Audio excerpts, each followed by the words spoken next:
Hello and welcome to another episode of the Uncommon Energy Podcast. As well, I just realized you're wearing the tuxedo shirt, and it makes me laugh every single time I see it because it's a part of your wardrobe, and we literally bought it for a bit, and it's like you wear it all the time now. It's just funny. Anyway, I mean, it's a shirt. I gotta wear shirts. on this week's episode, we're going to kick off by talking about some of the new cards that have been revealed in the past week. Lots of cards from Ninja Spinner, Mega Greninja EX, and then just today, or I guess yesterday, depending on if you're listening to this podcast on the day it comes out, but today for us because we record it the day before it comes out, the release of Beedrill EX, which has a lot of people talking or the announcement of Beach X, I should say. We'll talk about a grassroots tournament which was shut down at EUIC, kicked out of the venue by TPCI or these players. We'll talk about our opinions and thoughts around that. We will, of course, have Guess That Flavor Text, everyone's favorite segment of the podcast. And then we're going to wrap up this week by recapping the European International Championships. We're going to look at results. We're going to look at our predictions and see how we did. We'll compare the actual meta share with what our predicted meta share was and see how we did there too. And talk about the best lists. And then also, we are going to wrap up by making a couple predictions about the Fukuoka Champions League coming up this weekend, about what decks we think might do well over there. Again, that format is going to be post rotation. And we're going to wrap things up over on our bonus episode, as we do every single week, exclusive to our YouTube channel members and Spotify subscribers. Check that out if you want to get a little extra content from us every single week. My name is Chip Ritchie, and I'm joined here, as always, by my friend and co-host in his tuxedo shirt, Azul GG. What's up, Azul, buddy? How you doing? How has your week been? Doing good, Chip. Did get to I was just streaming, usual, nothing crazy, and then got to watch Party EUIC over the weekend, which was a ton of fun. Honestly, I think the gameplay overall was pretty high quality. It was good, some good gameplay for sure.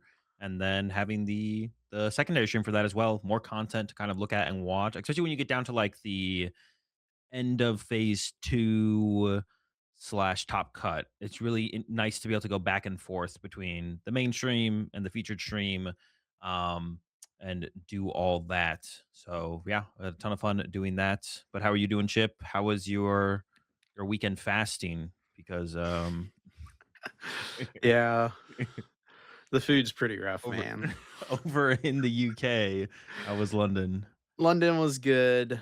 Had a great time. Of course, casting the event. Thanks as always to Pokemon for having me out to do that.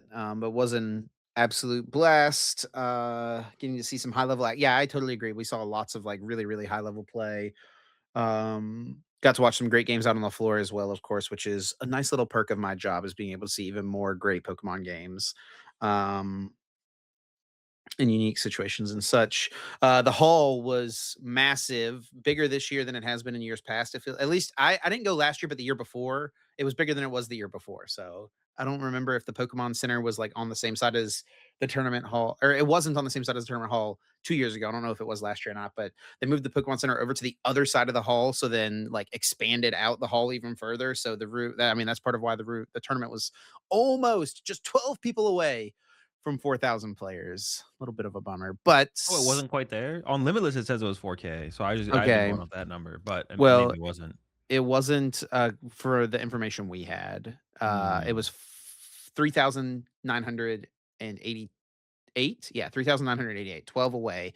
So I think the Limitless data, like, let's see. I bet if we go to labs The lab and says scroll down to the 410 or bottom, 4010. yeah, but if we go down to the bottom, we might see like non-submitted lists or something like that. That Oh, might be yeah. what it is.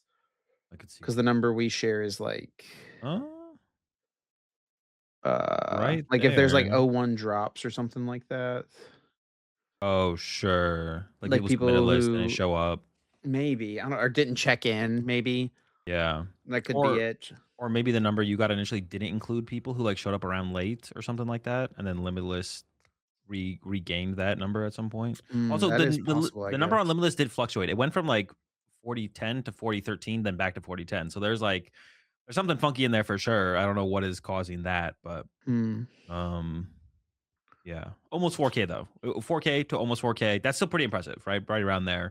That's definitely really cool benchmark to see hit. And I mean, by the looks of, I mean, I think we could have been 5K Well, at it's this a big tournament deal easily. because we're nearing, the threshold. Yeah, it's like 4,096 players changes the tournament structure yeah, to and that 9 was rounds of Swiss phase 1, 5 yeah, rounds almost phase 2.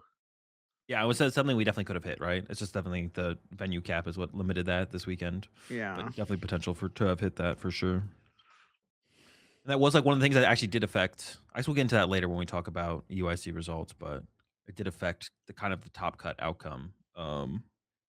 Because of the record that you needed for top cut. Like, Mhm. when you get really close to that next round, it makes things Yep. less consistent with, like, the rest of the season, what had been happening the rest of the season. But yeah, other than that, I did eat at a couple good places, but it was like I'd never been to Nando's before, and Nando's was pretty good. I don't know if It you've was had pretty good. Nando's. Yeah, Yeah, yeah. Nando's was pretty good. And then we went to Dishoom. Did you ever go to Dishoom? That sounds familiar, but I can't say that I A had. lot of people talk about it, so you've probably heard people talk about it. Um, uh, it's like a Indian place, I want to say. Yeah, it's Indian, and that was pretty good. That was pretty good too. But like the catering, not great. Then Venue we head was rough. backstage. Yeah. And yeah, it's just, it is what it is. The breakfast at the hotel was fine, just like eggs and bacon and stuff. I avoided the section of the buffet that had beans on it, and then I was fine. So it's kind of hard to mess up eggs. Like you can make scrambled Yeah, eggs no matter where you are in the world, right? So like that was at least fine. yeah. Even hotel eggs, no matter where you are always gonna be pretty good. Can't go wrong Yeah. with an egg. Um But yeah, casted with Puka, which was a blast. Puka's like a legend of the game, so always fun Yeah, to hang out with him and cast alongside him. He's like the most experienced caster in the Pokemon TCG because he's just been doing it longer than anyone else. So yeah. having him as a partner was great, and also always love hanging out with him and just hearing like old Pokemon stories. It's a lot of fun. So someone who like loves the history of the game. So um, but other than that, trip back home next to a guy whose shoulder bled over into my chair, not ideal. Oh, you like, I got what you said, like, a second after you said it. You said bled, and I just, like, thought blood, but then I was like, No, "Oh, no, no, you're no, just no, saying" no. yeah. Oh, but this was like a first time experience. Not the first time I've heard this announcement, but the most serious I've ever heard this announcement where like 2 hours into the flight, they turned all the lights on and said, "If there's a doctor or medical Ooh, personnel, please come see the flight attendants right now," and someone was having some sort of situation, and like they had all the lights on and there was like some noise and hustle and bustle in the back. It was like I was kind of like, what the heck is like I've heard that announcement before, but it's like usually something pretty tame and they just go check on the person and it's fine. But this lady like pulled down her like bag to get like doctor equipment out to go back and tend to this person. It was pretty crazy. yeah. Those kinda situations make you wonder, like, if should at a certain point, it almost feels like there should like, flight attendants should just be trained to, like, an extent. I don't know, like, there Well, should I be, like, think they one flight attendant are. on board. Well, yeah, but, like, I mean, they call for doctors still, like, in situations, I don't know. It feels like, it doesn't happen that often, obviously. It's, like, one of your potential risks of flying, I guess, is there's no doctors. There's no guaranteed doctors. Yeah. It's like playing a lottery, hoping there's a doctor on your flight just in case I something don't happens. know, a flight from London to Atlanta that's fully packed out. I feel like Good doctor odds? the doctor odds are very high in Doctor that situation, yeah. gotta figure out which airlines doctors tend to fly, and then Yeah, that you right. gotta maximize your doctor odds. What's the percent of doctors that are on Frontier Airlines? Yeah, it's probably pretty low. They're probably not making their way to Frontier. We were on So, Delta, so it's like a decent odds, Delta's I think, solid, right? decent Yeah. doctor, yeah. Doctors fly Delta. That would be a way to advertise your flights. That's what they should take. Doctors fly Delta or Doctors whatever. fly Yeah. Delta. A new ad campaign. Here They you start go. giving discounts to doctors so more of them fly their flights, and then they can advertise that as a reason to Mhm. take their flights. I'm just saying. Should have gotten into marketing, I guess. But yeah, I think that's it for the past week or so. We can just go ahead and hop right into our first topic Yeah. for the episode, which is going to be a bunch of new cards revealed from Ninja Spinner, set coming out in Japan March 13th. So before we get Perfect Order, they will have this set, which is cool, Yes. The way it's right? been the last couple of releases, Yeah. we're 2 sets behind for, like, a week or 2. I guess it's is this 2 weeks or that's 2 weeks, right? They're gonna have Ninja Yeah. Spinner, and then we have to wait 2 weeks for Perfect Order. So this set is gonna feature new Mega Evolutions, from Legends ZA, but not new Mega Evolutions from the Mega Dimension DLC, is what the PokeBeach article says here. Um, we will get the cards for Ninja Spinner in our English Chaos Rising set on May 22nd. So this set will be legal for NAIC and what? Vegas? Or not Vegas, LA? I don't know, will it? I would assume it'd only be legal for NAIC. I assume it'd be the NAIC set. Nope, just kidding. I forgot when LA was. Yes, it is When legal. does it come out? Oh, a week Yeah. before NAIC. Yeah, so it's actually legal for the special event in Turin. Yeah, but not Yeah. NAIC. No, no, it is legal for NAIC. Oh, It's not legal for Indianapolis. I'm Indianapolis. Yeah, trolling. yeah, yeah. I was looking at Indiana. I was so Yeah, used yeah, to NAIC being in Indianapolis for years. yeah. Okay, so it will be legal for the special event in Turin, which then will lead into That's NAIC in New that hasn't Orleans. happened the last couple of years, right, where there's been an event with the new set before NAIC. I mean, There obviously, has not. there'll be the events in Japan, but for TPCI regions, that's like the special event in Turin that'll be interesting. That'll have, like, an interesting impact because it is It the week definitely will. before as well. Yeah, that'll actually be a really interesting lineup of events there, and it's gonna be, like, broadcast and everything, right? That's a European event, right? So Yeah, I will say like it is a special, so like less people will probably travel to it, and then like some uh people do take them a little bit less seriously too. Yeah, I would say I would Um, agree with that, but I mean, it's gonna max out, I think, especially like that end of the season. People are gonna try to get their last couple points. yeah. I Whereas mean, the I'm not saying European it's events and just special events are pretty competitive overall, it's like I'm in not comparison. it's like marginally less competitive, but it's still Yeah, very competitive. I do Yes. agree with the like. Some people take it less seriously, but they're gonna still be at the event. Like, yeah, Yeah, some of the top players who have like everything lined up, they might throw a meme or a gimmick or not try very hard as well. They might like if they're going to Tourin and at NAIC, if they have a if they have something innovative, they might save it for NAIC for sure. sure. Um, but yeah, let's get into these cards. So worth noting for the three starters here: Chestnut, Delphox, and Greninja. Right now, only Greninja is one with a mega, but I Yeah. have to imagine Delphox and Chestnut will have megas coming soon. Also, fun little fact: this is like the first Quilladin card to be printed since 2015 or 16, I think. Yeah, there's a at the bottom of this page here on Poke Beach, there's like a oldest Pokemon fact, Yeah. factoid. So I think that Quilladin is literally like $1 or something like that. It's just like some random bulk card with no real value outside of the fact that it's the only Quilladin that exists or like has existed for a long time. Anyway, That's like Chestnut. you mentioning that is like it sounds like one of those silly things that would like pop up on like those stupid prediction websites. What will be the next Pokemon, or like how long until the oldest Pokemon will get printed again, or something like that. Mhm. Oh, like on Kalshi or something? Yeah, it's on Yeah. Kalshi. Like how I long will didn't it know what take you were for? talking about, but yeah, Yeah, yeah, yeah. yeah, on the prediction market websites. How long will it take? I don't know what is the oldest one now. They have it at the bottom of the Poke Beach page. They mentioned the Quilladin, and they say the oldest one is now who has the torch. Previously Badoo. Oh, dude, they'll never print another one of those. Nobody wants a Also, by Brielle. the way, have you seen this yet? That's Mega That Darkrai. that's Mega Darkrai. That's kinda cool, actually. The hat, it's a little tall, but it makes it look a little goofy, but, like, It's like an eye, dude. It's yeah, it's like like a spirit. I don't know, that's kinda sick. That's kinda ominous.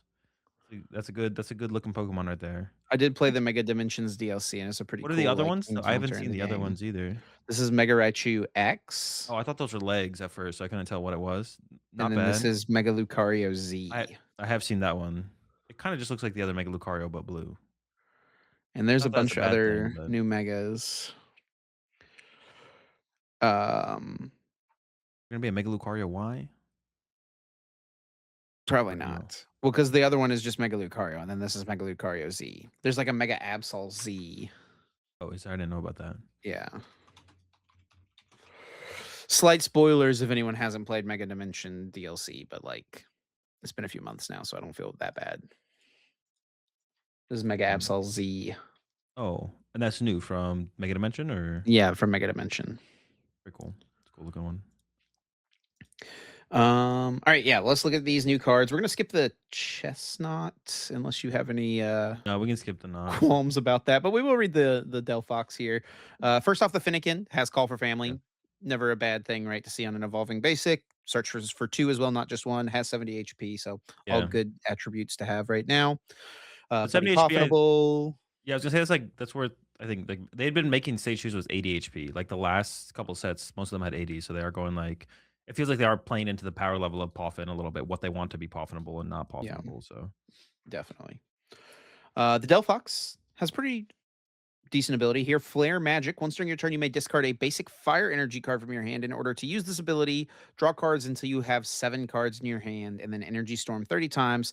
This attack does 30 damage for each energy attached to all Pokemon in play, both yours and your opponent's. Bit of a callback to, I think, Delphox Break had that attack, I want to say.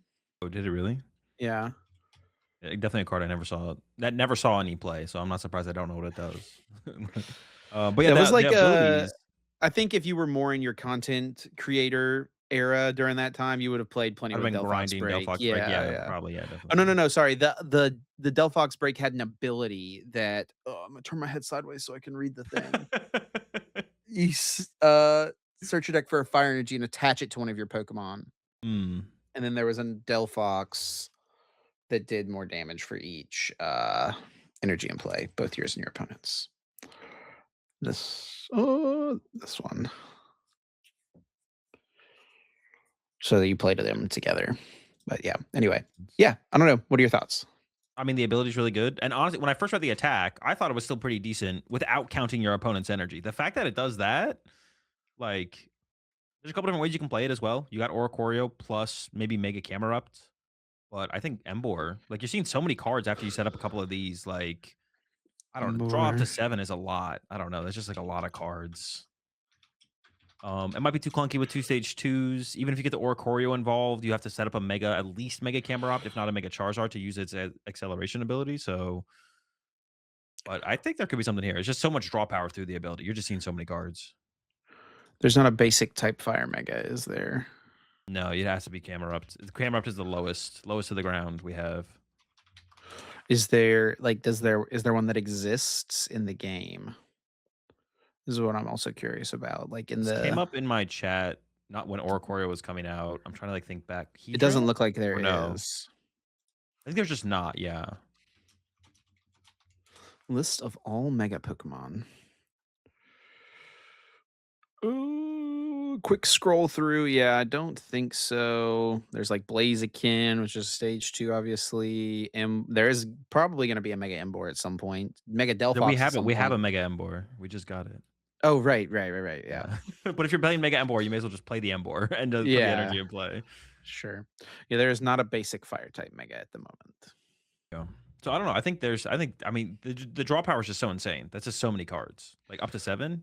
Yeah, Like and it's a a big lot. difference. So, like, you could see this and be like, well, Revavroom is in the format for any energy, and it gets you 6 cards. Yeah. But And it's a stage 1. So it's like, but that was never that played. It was played a little bit. It had its moments in Genesect, really, but that's about yeah. it. There's just so much Um, more like self synergy in the card. It's your attacker, it's your draw yeah, engine. yeah. To use the attack, you need a lot of energy. A lot of energy is good with the ability. And Like also, very importantly, 7 is more than 6. that's true. I don't think we actually really. It's really hard to like feel the difference of that and like quantify it to like. It's really hard to like, but it is like a pretty big difference. Plus one Yes. card like that. Like Lily is so good. Like, and that was only drawing one more card than research. Obviously, there's not the discard effect. Yada yada yada. But like, seeing 8 cards is just so much. That's a lot of cards.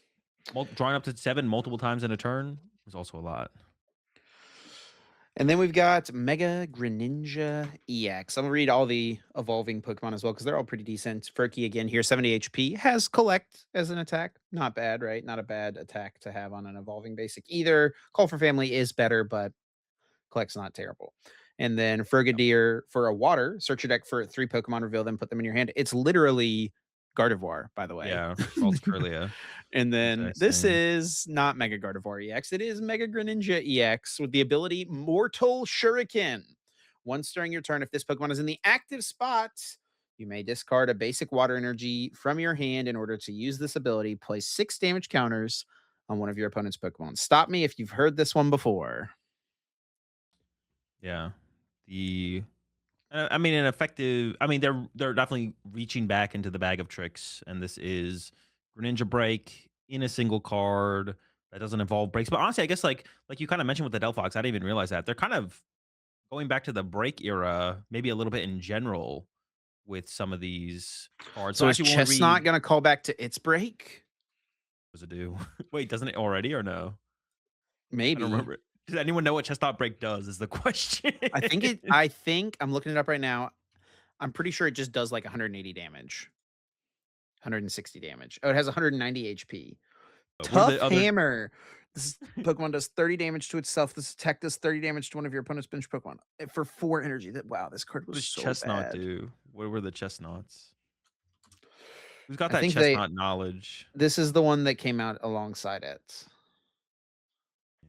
One of like the dude, I mean, let's look at Quilladin, man. Like that guy, you don't want that guy fighting on your team. Like I will he's not the say guy you want to be sending out. when I Like initially so like this when X and Y came out is when I got back into Pokemon when I was in college. I bought a 3DS to play Pokemon X and Y, and I chose Chespin. instant And regret. as he evolved, I was like, I'm not really sure if I'm into this whole Pokemon thing anymore. That's where we almost lost Chip, and he would go to Yu-Gi-Oh or something. He's like, "But a blue eyes white dragon." Now we're talking, man. Chestnut Dude, almost we almost lost a real one because of Chestnut, bro. That'd have Quilladin been was like, unfortunate. okay, I'm down with Quilladin. Quilladin's fine. Quilladin's fine. Quilladin looks like a guy I'm in not like a about the blow up Quilladin costume. hate. Quilladin looks like a guy in a blow up costume or something. Like Sure. it looks like a yeah. You know what he looks like, honestly? Mm. No memes, dude. No, I know where you're going He with kind of looks this. like you. I knew it. I knew where you're going with this.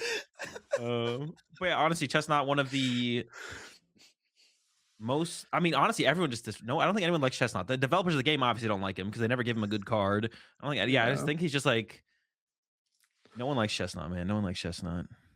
The one Chestnut enjoyers out there is hitting the comment section right now. I can sense it. And then the attack here, Ninja Spinner for 2 water, 120 plus. You may put a water energy, attach this Pokemon into your hand, and have this attack do 80 more damage. So 200 for 2. Then you add the ability use in there, maybe a couple of ability Yeah. uses, right? You can get to some pretty big numbers.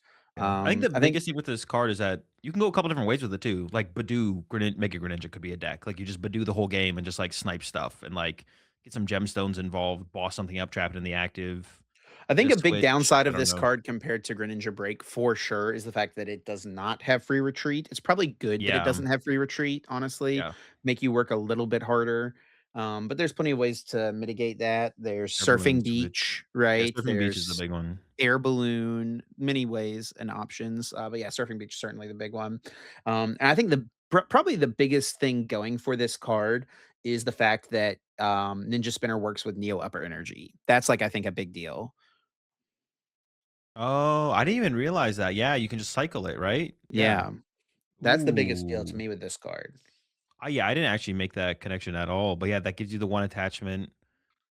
Yeah, that sound I mean, I think Chip Solve Greninja, that's the best ace spec, it seems like for sure, because you can just literally infinitely use it. And there's no idle in the format, so at the very least you get judged. It won't be that hard to find. You're chilling. Your Hilda's like a decent engine, maybe. I don't know. Yeah, you wouldn't hate a Hilda in here. Can find your water for turn after that. Set up your next Greninja. Yep. I think you cooked, Chip. I think you cooked.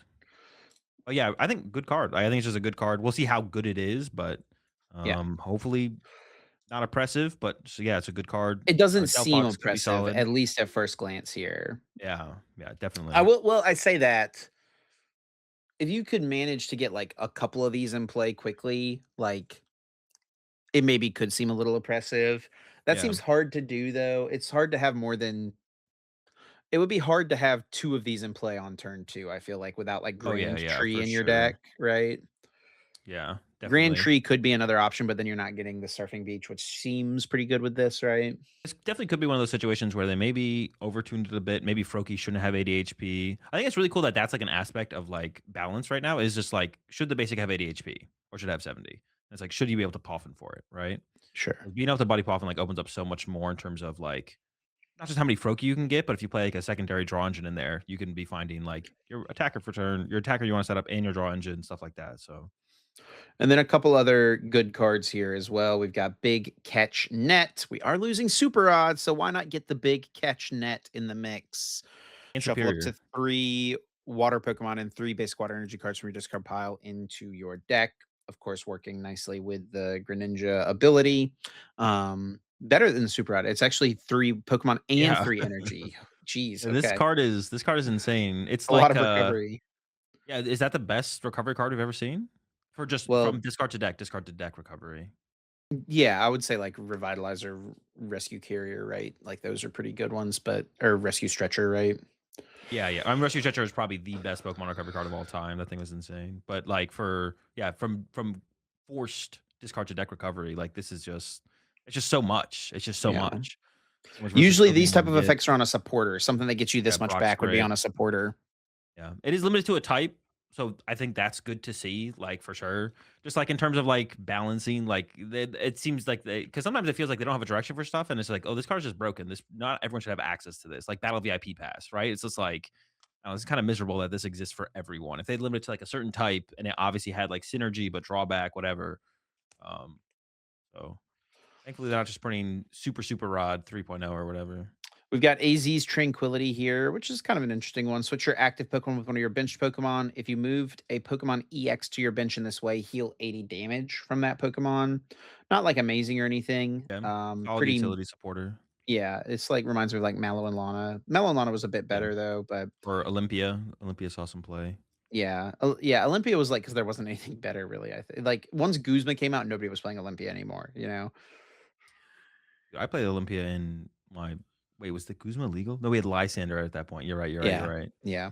Yeah, you're right. Once Guzma came out, Olympia was out Yeah. of there. But we But have seen what Penny and Turo and who wants to play Switch? Like, it's such a low value card, so AZ Tranquility, I feel like is kind of filling that void that we're gonna have for at least one format of the lack of Penny or Turo. More impactful, I think Switch will mobility be played card. before this card in a lot of things, unless there's like specific math. And I think like I guess, like, for specifically, like, I don't wanna lose to Retreat Lock, this card's probably better than Switch, right? not unless there's like some specific way to cycle, like if you're playing like Miracle Headset in your deck or something like that, I guess. Well, I mean, you could just, like, sometimes heal 80. Like, it's like I was like, "Well, I'm getting retreat locked, I lose in a million turns. I may as well play a card that heals 80 instead of a switch." It's like the same thing why Nah. people play Turo and Penny instead of switch. It's like, if I'm being retreat lock, I'm gonna play a higher value card. Well, Not like you need to no, win it's not like you need to people go play Turo fast. and Penny because it does more in other matchups. I feel That's like what I I'm think saying. like This does the same thing. You're healing 80. uh, I mean, but it how might much? not line up, How but much? I think that Cold like Grim, I they're think healing spreading. I'm 80 healing. is taking the guy out of play. Is like this is obviously much worse than Oh, those it's 2 cards. worse. Oh, Yes. I don't disagree with that. Yeah. No, no. But So, I'm just but saying, like, like this will probably be played over switch I for, like, don't. I beating don't. for beating retreat lock. I don't think so. Alright. When you're including 4 AZ's Tranquility in your deck, because quad What is that Yveltal one card, Azul? Hang on, let's see. one What's it called? Teaser cat toy or whatever. What's it called? Chill teaser oh, toy. What's this one? good Have we seen lucky. this one yet? Oh, it does not No. input. Oh, okay. Wait, did it have a city league? Please no. Let's Oh! go! Ah! It's got the limitless entry. Yo, in Golden Go Togekiss? Was it a Pokestop build? When was that? What? No, but They still. do play the thing. Holy cow. One wait, that's their only gust? Alright, I don't know about that, chill, but it is there. Oh my gosh. Azul, for the Out to the uninformed, city Azul thought leagues. this card was going to be good. I don't know, I feel like there's something there, and I definitely once I thought Boss was rotating, I was like, "Okay, Yeah. And I could see it for sure now," for but those then of you who Boss read that card got for the first reprinted. time just now, it goes with this thing. Yeah. I mean, being able to gust on the same turn, aggressively gust without having to player Anyways, supporter. And then Easy we've got Tranquility into the teaser toy combo? bubble water energy. Oh, excuse me. Bubble water energy uh, provides water energy, and then the water Pokemon it's attached to recovers from all special conditions and can't be affected by any special conditions. Just a solid, Fine fine special. card. Will probably not be played over just basic waters in this deck unless there's a Unless specific yep, thing, right? yep, Because the basic waters have so much more value because of the ability. yep. So, yeah, very fine special energy. Yeah. And then today, after that initial reveal, we have the reveal of Beedrill EX. 310 HP, stage 2 grass type Pokemon with B Rumble for 1 grass energy. This attack does 110 damage for each Beedrill you have in play, including Beedrill EX. Yeah. I mean, this I That's got Force of a Vitality. lot of potential damage, Azul. Yeah, single for 1 energy, you could be doing 440. I mean, you're this will be one of those decks that probably plays Ticket because that 4th wait, do you even have a Beedrill in format or no? Oh, Uh, there is, isn't there? the regular Beedrills will all rotate. Oh, really? Okay. I think there's only one in 151. Yep. And I actually saw Mm, Henry talking interesting. about that on Twitter. He said like the how Needs good more this card bees. is going to be dependent on if there's a non-EX speed drill that comes out. Oh, here we go. Yeah. I'm pretty sure it was Henry that said something about it. Yep. Yeah, he was talking bees. Maybe a beekeeper in Australia? I don't know, is that his full-time gig? There have been many good cards I think you say beekeepers. that would have been good with this thing. Many good Yeah, beekeepers. yeah. There's a multiply Kakuna from back in Crimson Invasion. Oh, just imagine, dude. I think a big one would have been this bee drill. You remember this guy? Where you just put him in Mm. play. Once Oh, in your yeah, hand, for if this sure. Pokemon is the last card in your hand, you may play it onto your bench if you do draw 3 cards. Insane. Imagine. But we don't have to live in that world. You can go live in that world and expand it if you want to. Yeah. For Um, yourself. but yeah, I mean, I don't know. That's a lot of damage for 1 energy. Grass has a lot of support right now through the forest, through bug catching set, right? Yeah, force is Um, gonna be the big one for sure. Just being able to like recycle them so aggressive. When I first read this card, I was like, it's just too hard to get out too many bees. And I was like, oh wait, force of vitality. Yeah, that's not that hard at all. And then yeah, we have ticket in format because like you're probably playing a 4/4/4. Maybe a candy or two would get involved to like mitigate prize variables, but maybe you just play like 2 ticket and like you're just like just get the squad out of the prize cards as soon as I can. And have the ability for the because like 330 already KOs most things, but we're definitely getting into the range of HP with these megas where you're gonna be wanting to hit 440 once or twice in a game with a deck like this, and then who or knows? you Yeah, just slap the who knows what max other belt on there, bees? you know? Yeah, max belt and more bees, and also it's 1 energy to attack. This deck is gonna have so much room for like just draw power. I don't know Oh, what you'd yeah. play, but like you get a Tatsugiri involved. Actually, does Tatsugiri rotate? Bruh. Put the Tatsu down. I don't know. Get something involved. Get something involved. You have so much space in this deck for sure. Tatsu does not rotate, by the way. But yeah, I Get mean, a you Tatsugiri like involved. this deck could play like 4 or 5 grass energy, you know, Yeah, like you don't need much. If you take 3 KOs in a game, like yeah, that's all you need really. Yeah. There's definitely something there with this Beedrill EX, I feel like. It's just too efficient. It's just it feels like it's too efficient to not be good, would is kinda my thing. It might just kinda be like a the depth would I probably be think it lacking. It's kind of was. a beat stick 2 prizer deck for sure. Is it, Raging Bolt, Golden Gold 2.0, Dude, whatever. why is it so hard to find people on Twitter? Okay, there we go. I think it was him that I yeah, this right here. Did you see this? Yeah, yeah. For those who There it don't is. Coming know, back. Speed Drill, this deck won Worlds in 2009. Yeah, did. And it was like a very similar effect B drill. Yeah, and it did have, like, kinda Henry Brandon was talking about, it did have a backup Beedrill. The other Beedrill, like, search your deck for a grass Pokemon or something? Yeah, so it was this one, right? Flutter Wings, Yeah. once during your turn, you may search your deck for a grass Pokemon, show it to your opponent, put it into your hand. And then this one, 30 times the number of B drill you have in play. Yeah, And there Broken Time actually Space is some was damage buff stuff in the format. There's Lilligant. ooh, okay, you could run some Lilligans in there. I saw someone tweet about this today. Yeah. To boost your damage a little bit there. I don't know. There's not like a illuminate Pokemon like there's not a guy that's like the Grovyle that like searches for grass Pokemon. Is No, that I really don't the think. last Grovyle we had? 2018, the I last guess time? so. Jeez. And there's a lot of Pokemon probably like close to Brion in terms of the last time they were printed. I Like think with this is in the Brion. same set as the last Brionne. Ooh, Grovyle outside with Brion. Yeah, maybe. Damn, bro. I mean, that's rough for a Grovyle. I don't think anyone's hoping for a The Brion reprint, Sceptile. but Brion's like Chestnut 2.0 or something like that. Yep, same set. Oh, sheesh.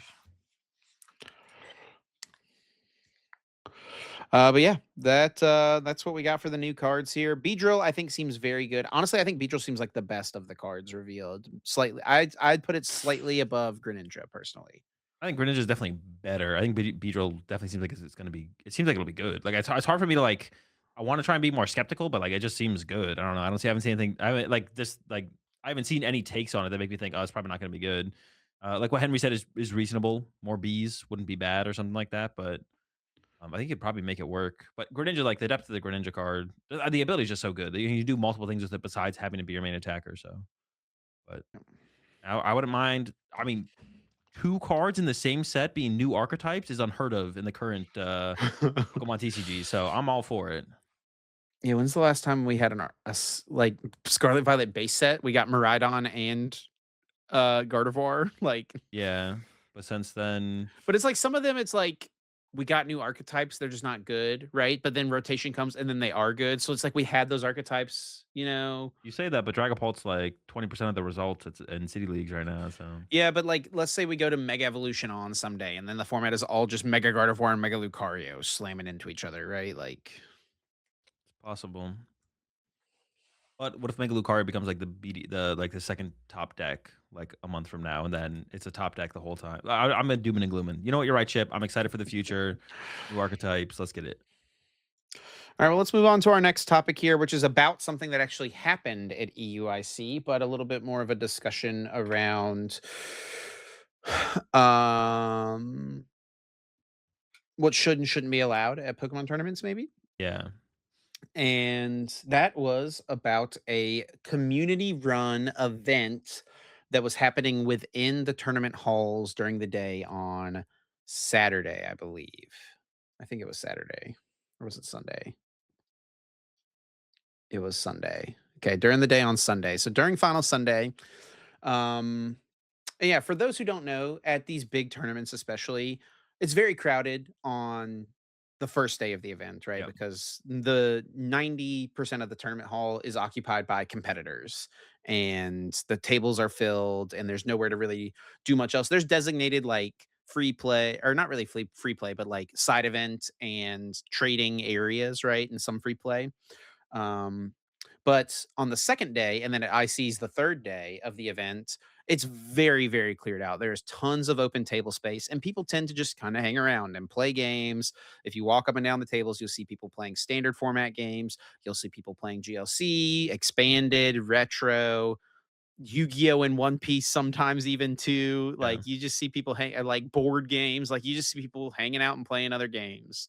Um, and it's not been an uncommon thing over the last, I don't know, decade or so since I've been involved in the game. I think the first big one I can remember was at NAIC in 2018, where there was a retro tournament held by a member of the community where people get together and like post online, like, hey, we're going to get together during the day on Saturday or like day two of the event or on Sunday at the IC, and we're going to have a big retro format tournament to like relive a past format and get to experience what it's like to like because you can get together and play old decks, which is fun, but Yeah.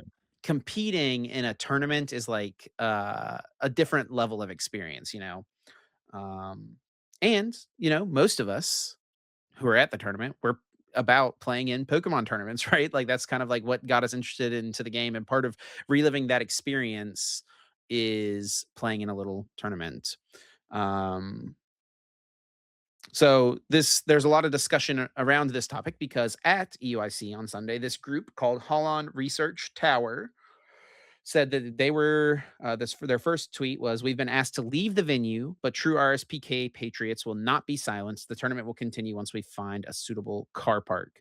RSPK, for those who don't know, is a retro format.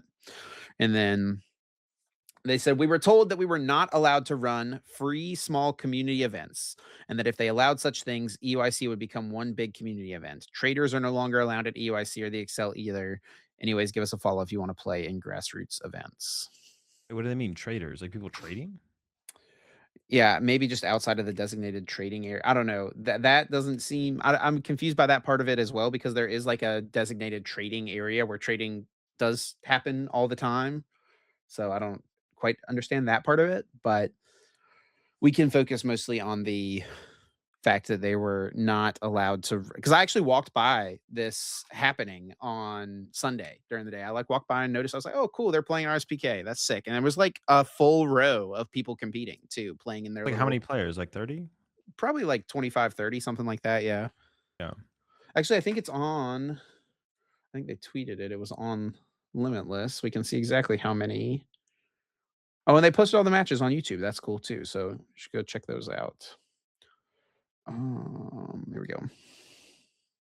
Nope. That is the same tournament. You can look at an organizer's tournaments, right? Yeah. Yeah. Here we go. There it Holland is. Cup at EUIC. They had 52 players. Holy cow. That's actually pretty sick. 52. Yeah. Didn't before we continue, didn't they run like an official 2010 tournament at NAIC last year? They did. Okay. Yeah, it was last year, wasn't it? Yeah. Yep, I it I was almost last played in year. it. I played in it. I played the first round and then had to drop in the middle of the second round to go backstage, unfortunately. I It was was winning that game too. fiending. I was winning. I was I was winning. gonna win. I don't know. I just uh it's kind of weird because it's like I don't even know how attention got drawn to them enough for them to have to like be told they can't use the space. But they tried to do this on Sunday, right? Yes. I guess Saturday would kind of be the optimal time, but obviously there's some people maybe in phase two playing in the tournament. But I don't know. It just it's so weird that they like if 50 people just sat down and started playing Pokemon. No one would say anything. Mhm. They are running a tournament, but it's not like they're making announcements. It's just like everyone signs up on Limitless and then they go. It's just like so. It's like such a nothing burger for the staff to care about. I feel like I just don't understand why they care. I just don't get Yeah. it.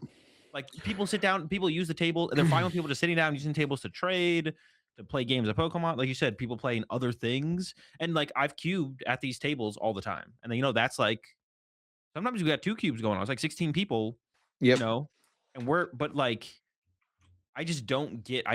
I'm so like I don't even have like an. I'm trying to like I can't even uh devil's advocate this on like the EUIC staff side. Like I just don't get it. I just don't understand why this is that big of a deal.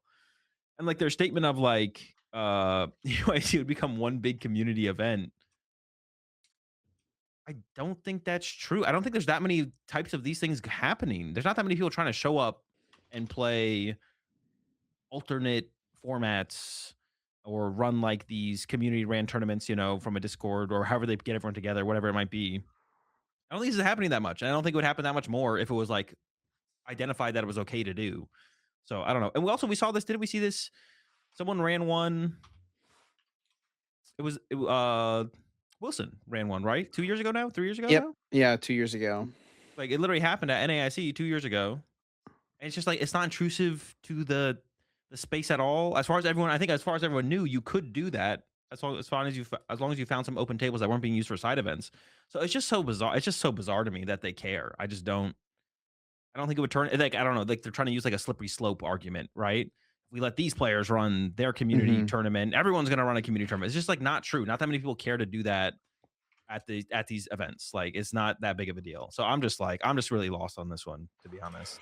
I think that, obviously, I think this would not be okay if there was, like, a organizer promoting their events, beforehand, and then it's like yeah, and it's a $10 entry, right, or something like Yeah, that. They're, yeah, like, trying yeah, to for charge sure. for it to, like, make something off of it, but that's not what this is. This is all very community run, right? Because then, like, you get into the discussion of, like, um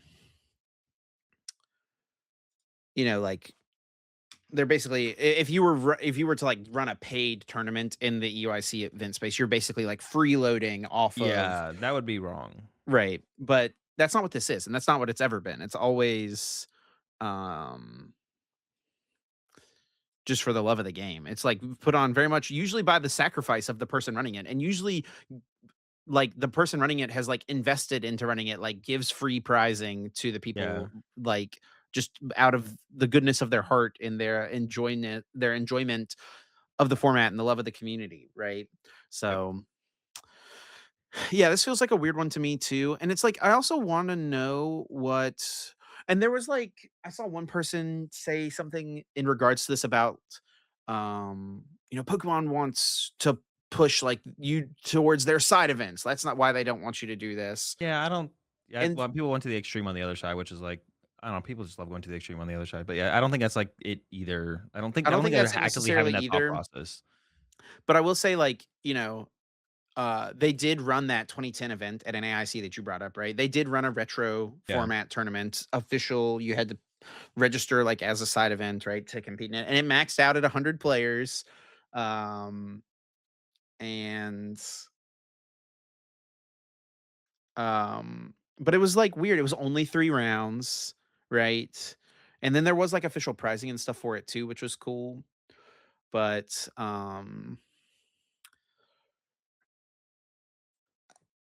I don't know. I don't think that like I mean, obviously there was nothing offered at this tournament by NAIC or by EUIC that was near to the equivalent of an RSPK tournament, right? As like far as Yeah, side and events go.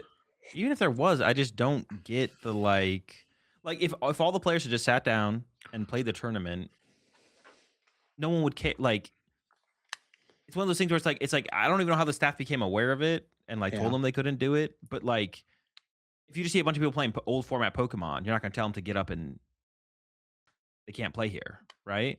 Yeah. It's just so bizarre as to like, yeah, like you said, if they were charging entry fees, maybe, and maybe and the staff inquiring about that, I guess would be fair, right? It's like, yo, okay, what's going on here? We know there's something more than just like sitting down playing old formats, and they're just like, oh, we're just running like a little, friendly tournament, with a couple rounds and stuff. If you need to move tables, we can or whatever. But it's like, yeah, I just don't get where they're coming from at all. I'm trying And to then look like in I the rules saw, and sorry, go ahead. yeah, I was gonna say like it's like if I saw some people making the freeloader argument, but it's like then why are me and Chip allowed to cube at these tables? We shouldn't be allowed to cube then if they can't just sit down and play an RSPK, like pick up 52 man. Like it's yeah, like if me and Chip got 6 friends and sat down and played an 8-man bracket tournament, would that be against could we not do that? Like it's not like they're rolling in with like 200 people. It's like 52 people.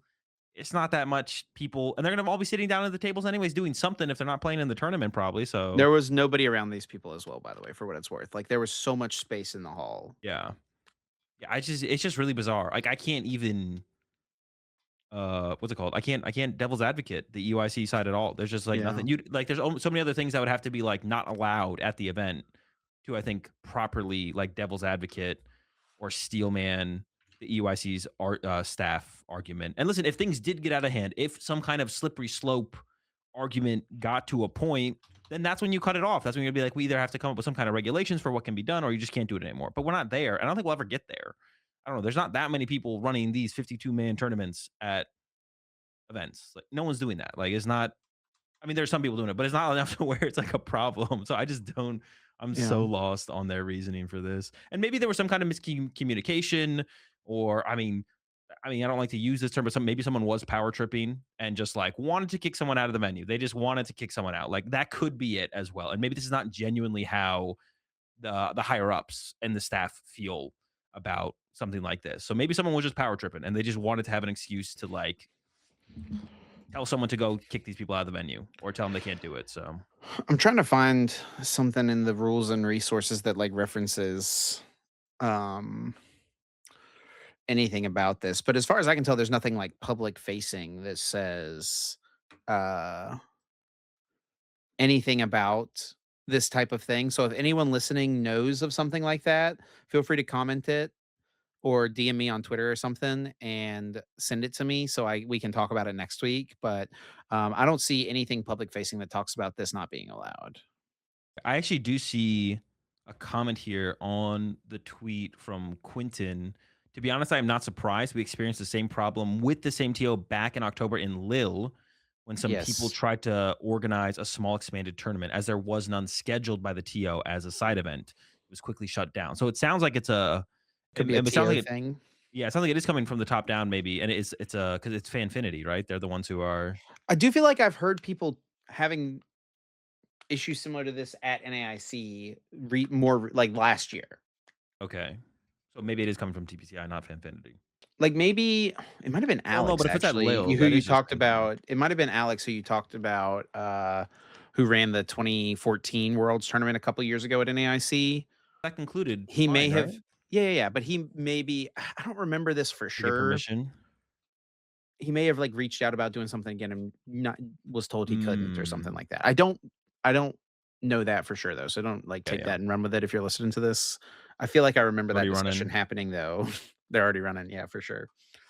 But yeah, I don't know. It's just a bummer because it's like and it also yeah, I also have a hard time understanding like a tournament organizer point of view. We're like the biggest Because it's TPCI like shills that there are, yeah, so, that's what like, the if we comments can't think, right? yeah, You if we know? can't come up with an answer for this one, bro, we're gonna be out of a job here soon. Like the way that TCG players have enjoyed the game usually is through like some level of competition. And if you're adding just even the little mix of like friendly competition to it, right? That's like what this Yeah. is.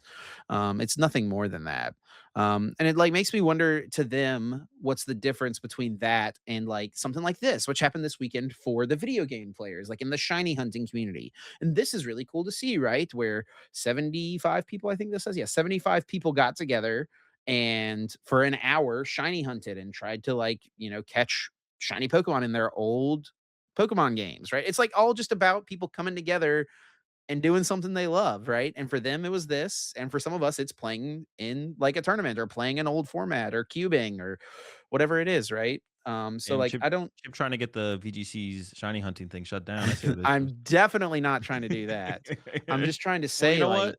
I am, dude. I've become people call me a hater. I'm full hating. If this doesn't get shut down no, I'm joking. 'cause Yeah, like this is a good they've done point. this That's a good shiny point. hunting thing at the last, like, several major big tournaments. There's Yeah. been one at NAIC the last couple years, at Worlds the last couple years, and it's like a big, cool thing that the community gets behind, right? Yeah. And Yeah, it's like so people I getting don't know. together and just enjoying their game in a way. And like, sure, this is maybe not as long as a tournament takes, but like, it's just so. I mean, I could see where there could be a line. It's like, okay, 50 people sitting down just playing Pokemon, 50 people sitting down to play Pokemon in a tournament in like their own tournament together. But like, I just can't get to the point where I'm like, oh yeah, that shouldn't be allowed. Like, based on what it was. I could see a point where it does get to there, like we said you said entry fees and some other factors, like, getting too big, sure, but it's like, we're just not close to that, and I hate slippery slope arguments in general because it's like, when it becomes too much, address it, but until it's too much, who cares? Like, it's there's nothing wrong with it until it becomes too much, and when it does become too much, hopefully the other side realizes that as well, and they're like, "Yeah, you know what? We did go a little bit too far, and we need to rein it back in or come to some kind of agreement with the tournament organizers." But we're not at the too much point yet. So like, why are we shutting this stuff down? Because it is like a very big part of like that's I don't know that's like one of the things I feel like you want to see from your community is them just like continuing to enjoy the event as much as they possibly can, even if that doesn't involve playing the current standard format. But I mean, if you ask anyone, I mean, if you ask people who design the cards and stuff, I'm sure they're ecstatic that people are still playing the old formats and stuff like that. And it feels like that kind of thing is like what some of the core values that Pokemon and TPCI kind of hold is like that sounds like something that should like, coincide within those Yeah. the values that they say they hold and spirit of the game and all that kind of stuff. So disappointing. Can't really devil's advocate this one at all or anything. Is officially the end of my TPCI shilling. I am retiring. And yeah, just kind of sucks to hear, to be honest. Yeah. Well, maybe we'll have some updates and talk about it a little more next week if we get some more information. But yeah, for now, we will keep it rolling here. And we've got EUIC to talk about. But before we do that, we, of course, have guessed that flavor text, where each week Azul or I picks a card, reads the flavor text from it, and has the other host try to guess which Pokemon is featured on that card.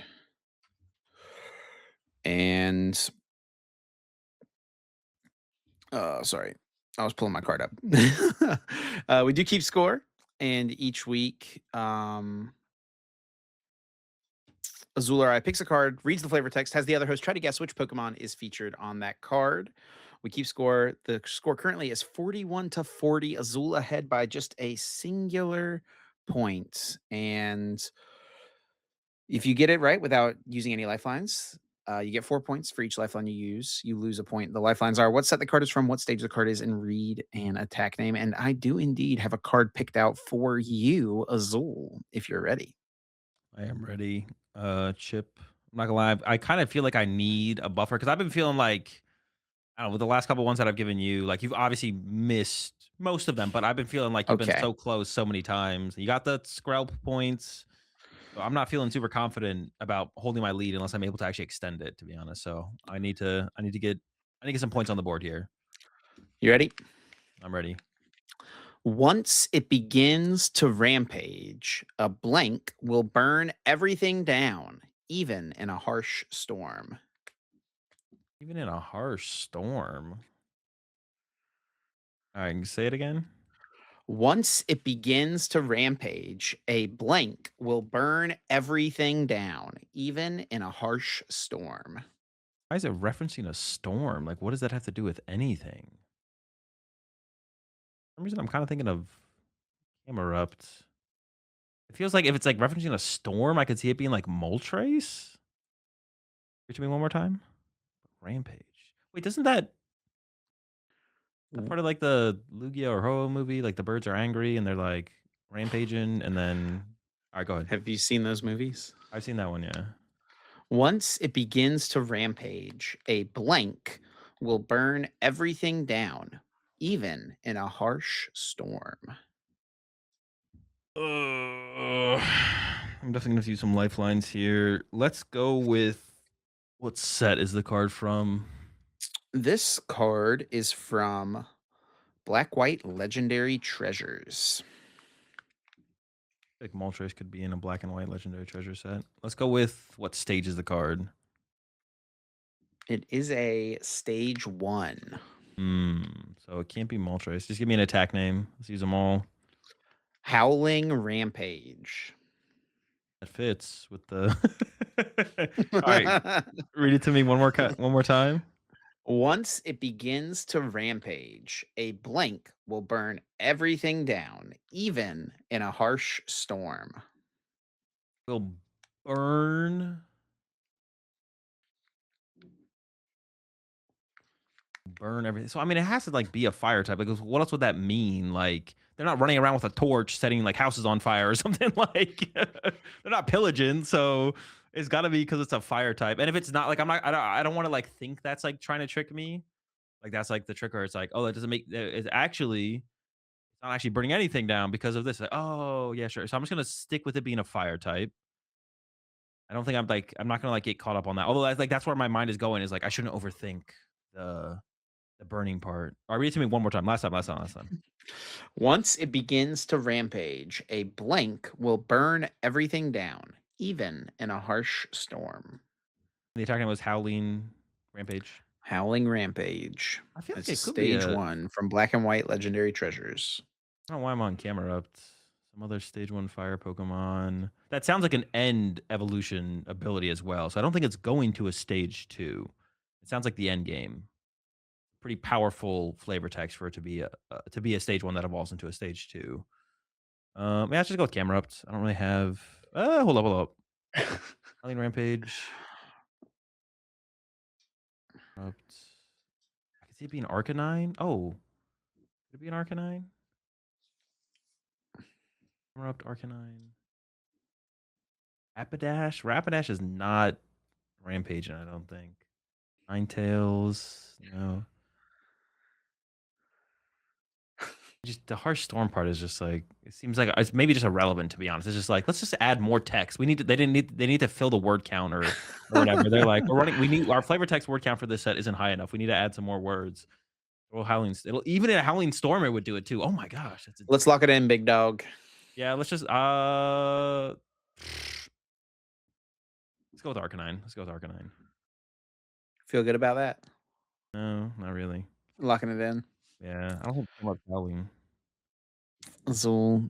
It is not Arcanine. Not bad thinking though, with the whole like, this sounds like a stage one that doesn't evolve further, but this is, of course, Gyarados. Oh, does it shoot fire? In the video games, he does learn the move Flamethrower or Hyper No. Beam, Yeah, I would have not. The storm part does make more sense. The storm Yep. part that actually makes sense now because like the water is being stormy, Yep. but like burn everything down. What? Like what? Like if you go up to if it's like at a dock with a bunch of ships, like what are we burning down? Although does it actually kind of reference the one episode of the show where they're on the boat? Did Gyarados get involved with that one with the golden magic heart, or did that one just become a Gyarados? I don't remember. Yeah, something sounds right. Something sounds familiar there. I know it was storm. They were storm. They're on the boat. It was storming, but I don't know if a Gyarados ever got involved. To be honest, yeah, I was never getting to Gyarados at all. For sure. Yeah, The this only thing was that would one have where got it me was there would like have been like, I definitely was trying to throw you off a little bit, because it talks about burning everything down, yeah, right? it's I like was definitely trying to throw you off a little bit, but at the same time, this is one where I picked it. I was like, "There's a chance like he's just like heard this one before and is just gonna get it right away." It's like one, what? and once you, I mean, because Oh, it's such a because it popular is unique. Pokemon, Yeah, sure, sure, sure. Yeah, It's like unique to it, where it's like this is like a weird. It does kind of seem like a weird flavor text for it to have. yeah. So like, I thought like if you didn't know it, like there was a chance you were just gonna know it, and if you But I didn't would know only it, know it because I had literally heard it before. yeah, Yeah, and if you or heard something similar, right? And yeah, I was never piecing it together. talking about it rampaging or burning city, like some of the other flavor texts for Gyarados talk about like burning down cities and stuff like that. Yeah. All right, well, that means next week I get to finally reclaim my lead. All will be right with the world. I mean, we'll see. We'll just we'll see what happens. All right, let's get It's into awesome. our recap of EUIC. Largest tournament ever. The number we shared on stream was 3,988. Over on Limitless right now, it says 4,010. Why that number is different, who knows? It's always a little different, to be honest, to the number we share versus what's on Limitless. But here it is, nonetheless. Yeah. I was And gonna expand on. I was waiting to. Oh, go ahead. Oh, I was gonna say I was gonna expand on the. It was really nice to see the feature stream for like they finally doing it. It was an IC where they finally brought it out. It looked like they were maybe trying to do it at LAIC because they had like a stream scheduled. But they ended up doing it here for EUIC, which is really good to have more content for y'all on stream. Y'all were using it quite a bit for sure, so it was good we to did. see. We used it after Uh, we used it after I think every single round past like round 1. I think we used it, which is good. yeah. And it was nice for me, of course, as someone watch partying it because it started like 5 minutes sooner. The featured stream did, um, and then I could like cut to it in between round, in between like the main stream setting up, and then go back to it and reference it after the main stream match happened. So it was cool to have, but uh, the quality, I feel like I just can't see an excuse. The quality was definitely lacking in comparison. Like obviously, like the I main didn't stream is notice going it to be on higher my quality. end. It felt like the top down camera was just lower quality. Interesting. Um, I walked out there. It's a pretty big, nice camera. So I don't know. It yeah, might have not been set up properly, but I didn't notice it. I mean, granted, the only way I watched it was on the screen that was like right in front of yeah. us. So Maybe they could just um, zoomed in a I little think bit we're more, to maybe be getting honest. a more direct feed possibly as well. So I don't know what Yeah. that setup is. Let me go look at it actually The on only the thing I could think is maybe on my end, I didn't set the YouTube quality up high enough. sure. There was no timer. I don't like, and these are things like where it's like, I don't think Oh, I'm given. I will say so maybe it's possible, I guess, that they were streaming it at a lower bit rate or Yeah, something to the actual second channel or whatever, or the second stream, but the feed we were showing was the direct feed, right? yeah. So it's like maybe like because if you were only did you watch it when we were watching it, or did you only watch it on the second stream like on your own? I watch it on the second stream on my own most of the time. Yeah. Yeah, so I So, guess like, I could go back and reference the if you look at it on ours, I bet it looks fine. yeah, I could see that. So, like, I don't know, that was like the quality was worse. The overlay was fine. Like, I expected a worse overlay. They're obviously not gonna have, like, the souped Yeah. up ultra overlay for both streams. Obviously, that's a mainstream thing. Yeah. There was no timer, and they didn't have dice. They didn't come prepared with dice. So you could not tell how much damage was on any Pokemon. So and, like, for most situations, I'm usually, like, fine to be like, "Okay, this is stuff they can improve in the future," but this is, like, things that they just shouldn't have messed up to begin with. So Yeah, the those are dice pretty thing was big bad. L's for I the think those dice were at the table, I will say. They just weren't good they had to get those ones. dice from us. They had to get those dice from a staff member, so Oh, you found that out? yeah. Like, on round 1, did they, So, like, not have dice or something? um, apparently, yeah, that's pretty bad. Like, that's a pretty big oversight to not bring visible dice to your featured station, and then no timer. No timer was huge. Like, you could not tell where you were at with the time left, which also it feels like like, I don't know how they wouldn't be able to get that up there, and have someone just watch it to press a button to turn on the timer as soon as the players start playing. It doesn't have to be perfect, just, close enough where we can see how much time is left. So, yeah, this is pretty big oversight. It's nice that it was there. Oh, also, it was unlisted. It was unlisted. I apparently it was available on, like, the EUIC information page. Someone linked me the EUIC information page, and then you could click on a YouTube video there, and it would take you to the for day one. And then day two, someone in my chat hunted it down on a playlist on the Play Pokemon page. Like, it was in a playlist as like a. So I don't even know if they wanted anyone to have access to it, as far as I know. So, but Yeah. like, I got You access may to have it been both doing something times. you shouldn't have been doing. I mean, if I can click it, if I can click my way there, I can click my way there. I Yeah, didn't have to right, like right. I wasn't like sent a link that was like privated. It was unlisted, so it wasn't privated. They could have privated it. Um, and then yeah, you could click your way to it. Like, it was available in this playlist probably. Like, someone in my chat found it in this playlist and then sent it to me, so I could pull it up whenever I wanted. But the fact that it's unlisted is just ridiculous. Like, I don't and like the only thing I can think of as an excuse would be like they're troubleshooting it for the first time, but it's like there's nothing to troubleshoot. Like, what are we like? So Its some quality pretty looks big like totally fine that I can see. I mean, it's not as good as the mainstream. that's what I'm saying. I feel like I don't know how they don't have a top Did you rank. have higher expectations than this? I have to pull it up on my. Can you link me that? Send me the link in Discord so I can pull it up on mine. So, let me see. I'll send Honestly, you. honestly, that one I might take an L on. Maybe I forgot to update my YouTube quality on my stream Okay. because actually, that one I'll Any take the chance L for on Azul to possibly. take an L? I am so down, I'll take the L there. But the other things I think are unexcusable. It was unlisted. The dude. player Sure. should be able to access the stream whenever they want, viewers should be able to access the stream whenever they want. It makes no sense to have it if the viewers can't tune in whenever they want. Alright, so Although it does make sense, but it makes less sense. the first link I sent you is just to the feature station stream, which is the one you would have been viewing. Yeah. And the second link I sent you is to the, Mainstream. um, the mainstream when we were pulling it, yeah. Dude, maybe it is just the exact same. For some reason, when I was watching it, it seemed like it was lower quality, but it's literally like the exact same. You're right. I'll take the L on that one. Quality was fine. Or oh no, hang on. Let me switch to the main. Oh no, the main one does look better.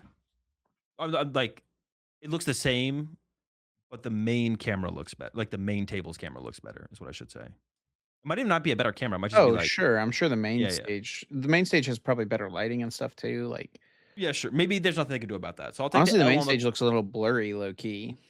Oh well, it's I like it. I think it looks better though overall. It's easier to like see the Also, types and how much do everything. you think this guy Toby Woolner has kicked himself for benching that Psyduck? A lot.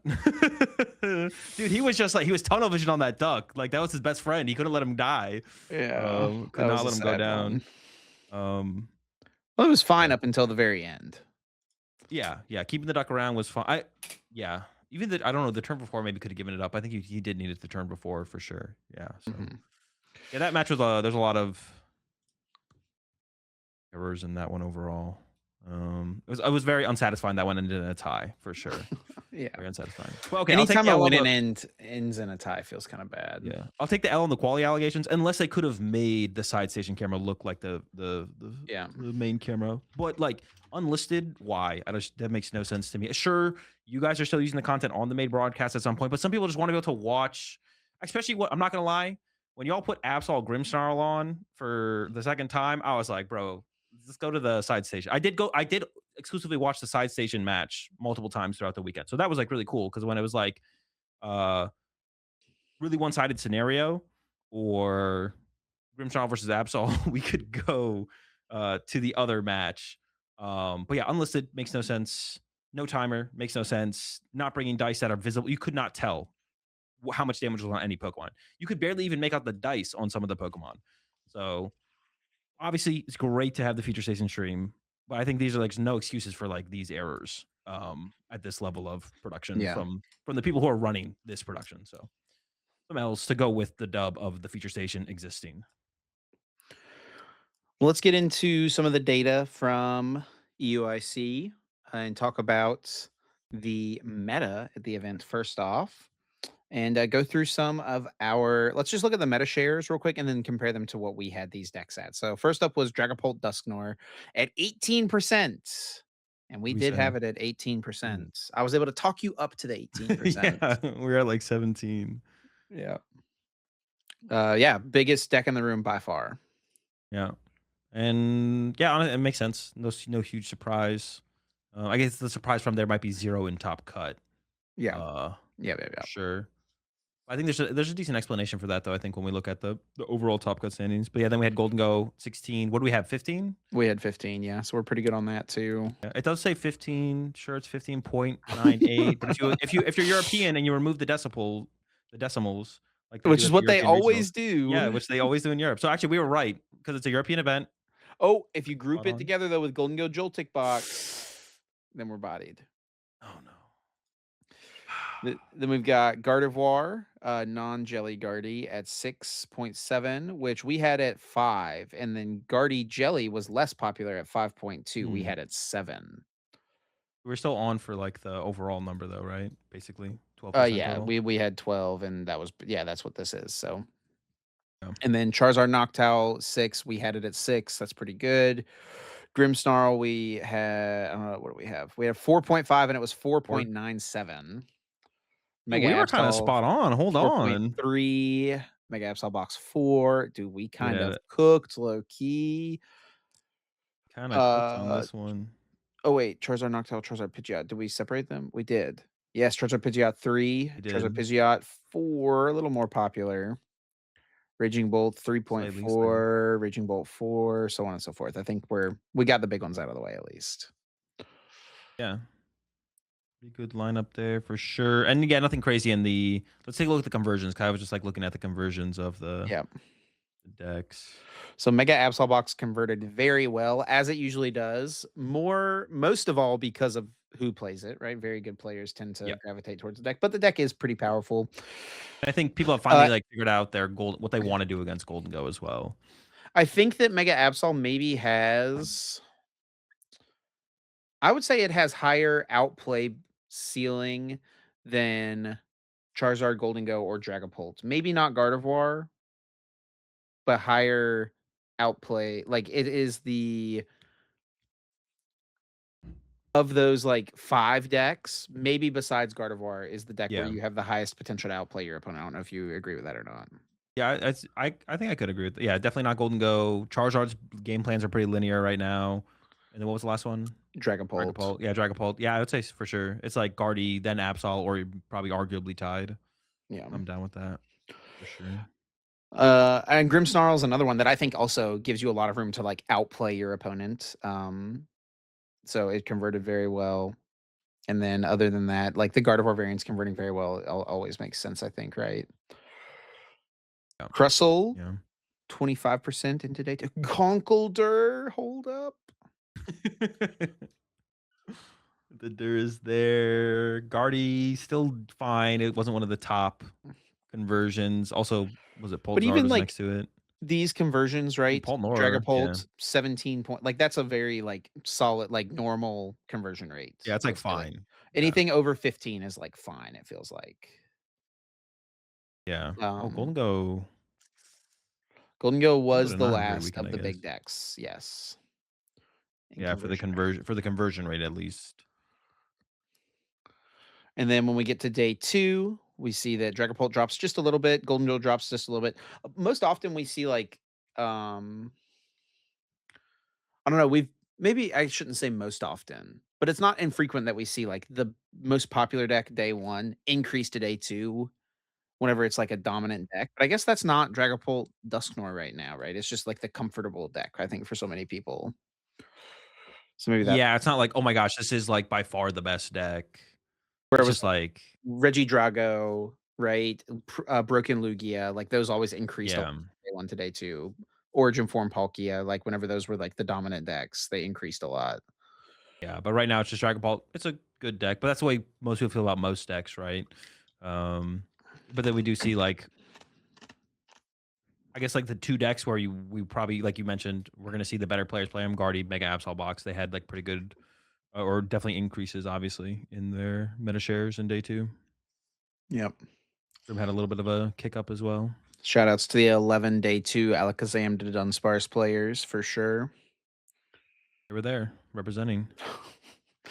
And then looking at the results, of course, the event was won by Edwin Messman from the Netherlands with Mega Absol Box. And this is actually the same 59 or 60, I don't know, depending on how much stock you put into the Toad School, that Tim Franklin got top 8 with at uh, the Sydney Regional Sydney. Championships the week before. Yeah, switch it up a little bit. Which cool is better? Apparently, yeah, Edwin went all out, all in on the grass cools. I think the fighting one is like theoretically the better one, and I think like the argument to play a grass one is like in case you play against something with force of vitality, which apparently I heard Tim utilized against Let's a go. deck at Sydney. So, um, I mean, I don't know. Went all in on the grass guys, I guess here from Edwin. Yeah, the only change it looks like from that list that we saw from Tim recently. And then did go with, I mean, overall did go with Toadstool as your Golden Go answer, which is just kind of the question as the Absol Box player for the Absol Box players. Just like which tech you want to play to increase your odds against Golden Go. And there's so many to choose from. And we actually see three different ways in the top cut Absol decks um, at this tournament. So Yeah. we want to take a look at the other Absol builds from Sure. Daichi and then Lucas. Yeah, I'm gonna Yeah, go over obviously, to besides the toad scroll inclusion, I mean, it's Absol box. yeah. He shouted out his buddy who played the same 60 here. I Mhm. wanted to look at what he said he took all the bad beats for him, I think. Oh, you want to look at his matches? Yeah. Oh, show all players RIP. Took all the bad beats. See, that's Oh, what I he's was gonna still in look phase at. two. He played against so many Golden Go, and Edwin only played against one before the finals. Yeah, I feel like that's not a terrible matchup for the deck or anything. It might No, I still be don't think slightly so. unfavored, but Well, that's what it I might have been more wonder, right? so. Even with the Toad Scroll, is it slightly unfavored? Yeah, I mean the matchups don't look terrible, but it might be more so like I don't know, playing against a Lopunny, pricing the Psyduck, pricing Trolley one too many times, stuff like And that. then there was this list from Daiichi Tamai with the zero 06 and oh no, yeah, no Erie in this one. Yeah, Zero Six and Frillish. Yeah, Frilly. We had seen the Frillish before. Daichi. Uh, oh, I'm forgetting Daichi's last name. Shimada Shimada. Yeah, Shimada. What did try the Frillish at LAIC? I think so. We've seen the Frillish before. Um, also found this out this weekend. Apparently, and I think it's just because like Japanese characters don't translate perfectly to English always. This guy's name is Daiichi, and then Daichi is Daichi Daichi. Shimada's name is Daichi, but they're spelled the exact same. But his name is Daichi, and this guy's name is Daiichi. Hmm. Daichi and Daichi. So have fun remembering that one. That's good to know. I'll try and remember. But yeah, was rocking the Zero Six plus Frillish, which I think is less of a concrete answer for Golden Go, and I think relies a little bit more on surprise to be as big of a factor in that matchup. But it's Mm, still a win condition. We saw, I guess, like played the enhanced hammer, so tech card for mirror match or good against Dragapult, and only that play two is fair. stadiums as well, which is pretty good against Dragapult to bump those jammies. And And then Lucas Zing got ninth place as well with this yeah, deck. And this was, I think, I liked this build a lot. A lot of let's cool. see, yeah, Justin Timberlake, Andrew Hedrick. I watched several of their games. The double Erica's Invitation, the Genesect with the Bravery Charms, right? Genesect Ace Nullifier. This is just like one of those cards that's just pretty good, and it's just gotta kind of Yep. find the right deck to go in, right? Yeah, you gotta be able to set it up pretty quickly, Yep. especially when, like I mean, a lot of ace specs are pretty aggressive. There's no, like, passive ace specs in the format. You can make an argument like legacy energy, like the deck doesn't any deck that plays legacy energy doesn't really need it aggressively, but like especially if you know your opponent's playing Genesect, your prime catcher's coming down fast, your secret box is coming down fast. So it's something that yeah, you need to be playing a deck like this where you can find the tool cards, get it set up alongside everything else you need to get set up, and obviously Trolley does that for you. And then yeah, very much leaning into the retreat lock, right? Double Evital, which we've seen most people give up on the double Evital lately, and then plays the two Erica's Invitation. So that's kind of your win condition against Hold and Go. Bring something up, trap it with clutch. If they run out of stuff to bring up, use Erica's Invitation, trap it with clutch. Yeah, I don't know how good the Golden Go matchup is with these tech cards, but like this is just so you know it's also good against it's more good against other stuff. I guess I would say like the Toad Scroll is kind of cool against Gardevoir, taking away their Night Stretchers, but like Yveltal plus Eric's Invitation could theoretically be good against anything. So it gives you kind of a wider range outside of just the Golden Go matchup. I feel like than most of the other tech cards. Hey, sometimes Erica's a 5th boss or something as well, Yeah. Wait, did we see? You just need to take a knockout, and also, oftentimes, you know the contents of their hand too, right? Yeah, Leave a yeah, Pokemon Absol there if they don't have a way to discard it, right? Erica's next turn. Yep. Good point. When did we see an Erica's play happen? Was it? It wasn't over the weekend. Maybe it happened at Sydney. It wasn't Sydney either, though. It was a regional recently. Someone Erica's for an Ursaluna trapped in the active, That's sick. and it almost. I watched I don't remember who won Justin that match actually. I watched Justin beat, Henry Chow in Swiss with Erica's. What get Fez or No, he got the Turo that Henry had just, or not the Turo, the Mew that Henry had just Turoed out of play. brought him back down? Yeah, brought it I back wonder if up. Henry had like an out to that in the hand, or he just wasn't even thinking about the Erica's invitation. So there's 3 Mega Absol in cut, toward just outside of cut in top 16, with the exact same 60 that he played in Las Vegas. Yeah, going with the N cornerstones. Like I said, there's like so many. It's just a lot of things you can choose from to include in the deck. Um, Ford not an ice cream enjoyer as well. No enjoyer of the ice cream, which Yeah, it I feel does like the feel like card is. the one That card is jumbo so ice good in cream there. is pretty worth running, yeah. Yeah, I'm a pretty big fan personally. I think a lot. I've flipped a lot of like close trades into just like you just win the game against decks like Dragapult and stuff like that. Even Guardy sometimes they try and just get like a little punch in on the Absol to set it up, and you're just like nope ice cream, and then you like take over. Um, yeah, going with the trusty. I don't think the cornerstone was a bad call from Tord either. I think a lot of people been coming off the Lopunny. Some people are not even playing a cornerstone tech in their golden goes anymore. So I don't think it was bad. I'm actually curious. How many did he play against? We can check the Yeah, labs. What does labs say as far as Tord's record? let's see. And this is something else we can talk about here with this, once we look at his matches. Yeah, took down two of them. Took down 2, let's see, did they have the answers? Mawile Mawile and Cramorant, you can definitely deal with those. And more Mayoto manageable. Mayuto? Nope, no answer. Nothing. No answer. There you Yikes. go. Yeah. Yeah, you're not gonna play against Um, that many golden go throughout a tournament. So it's just like you can still beat them even if they have like a tech. It's just way harder.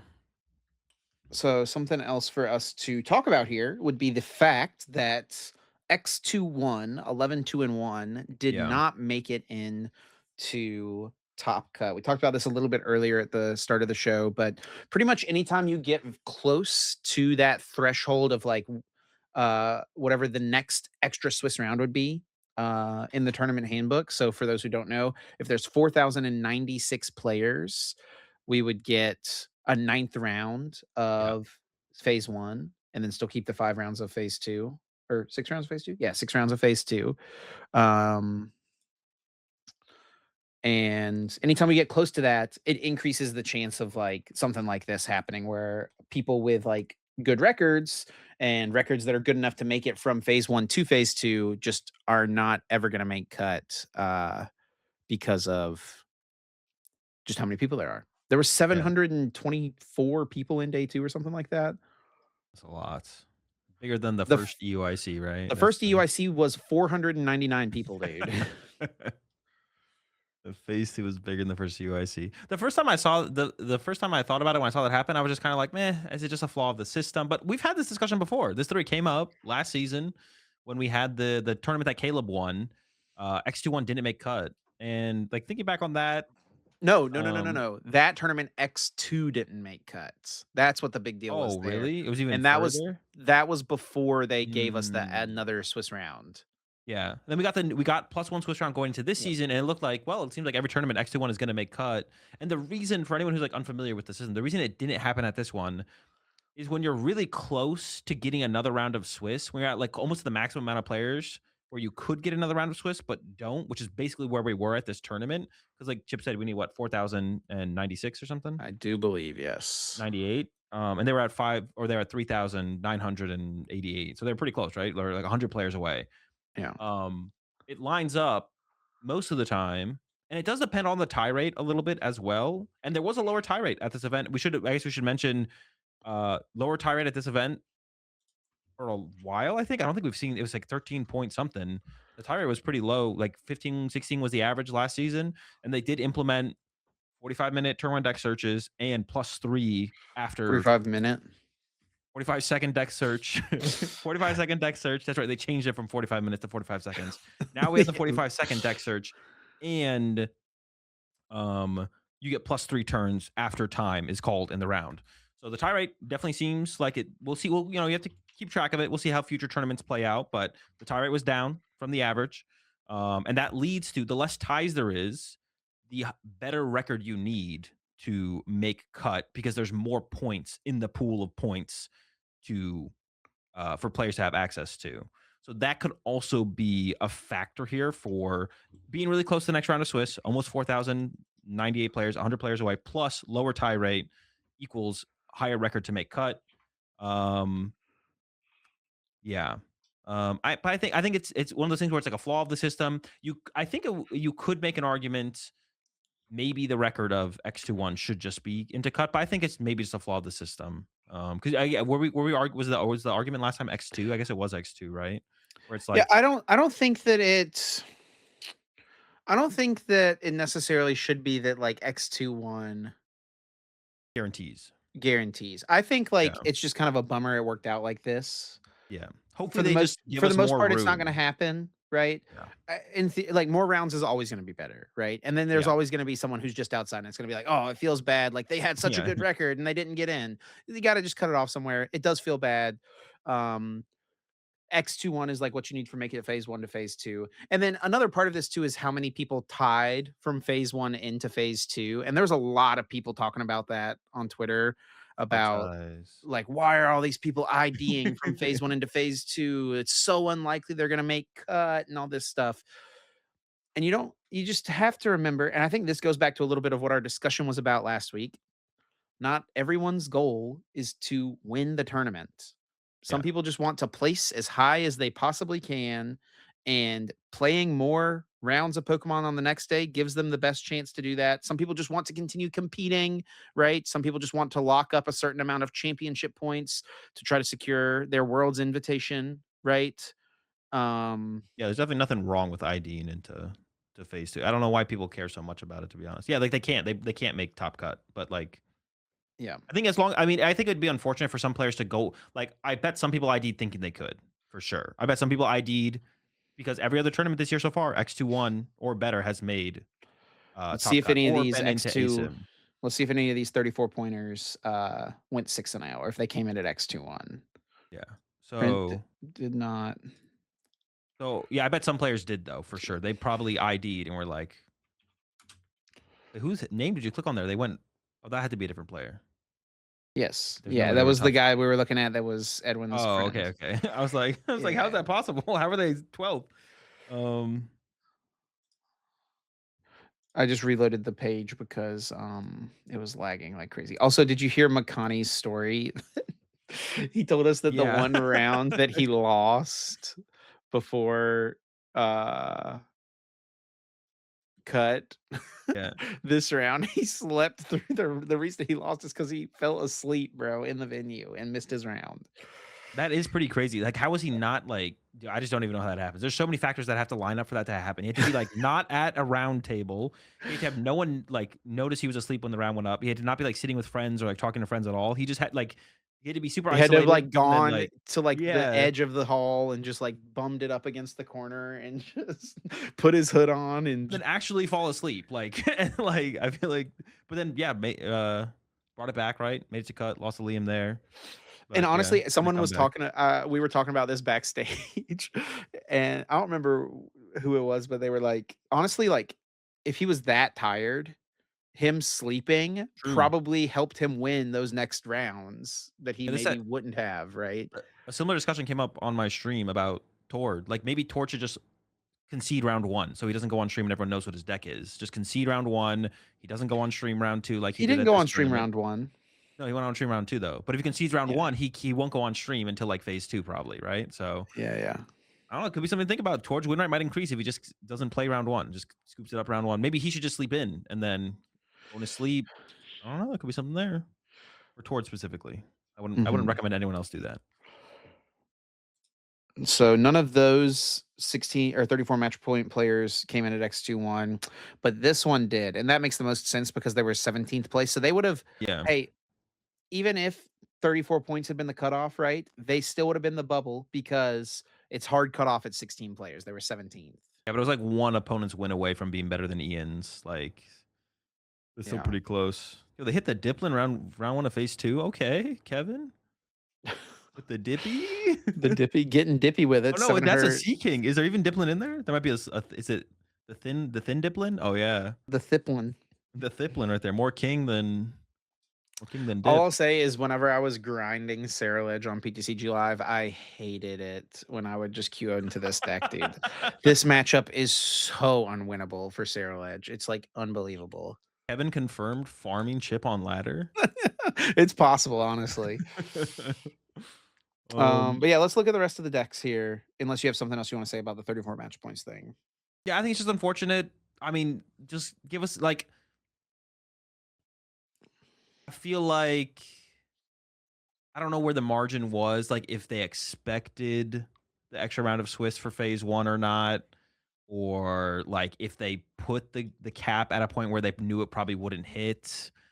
So, like, like, I don't even know, like, they could have put, like, they could have given us 4,090 or something, right? And then we're never hitting it, and then maybe that's Hmm. 100 no-shows, but I feels like the no-show number I don't even know, maybe the no-show number wouldn't be any higher than that, to be honest, so it would have been nice if they just given us the extra round. Like I don't know, like if because like they set the number before they open registration, so they know if it's possible or not for the number to be hit before registration opens.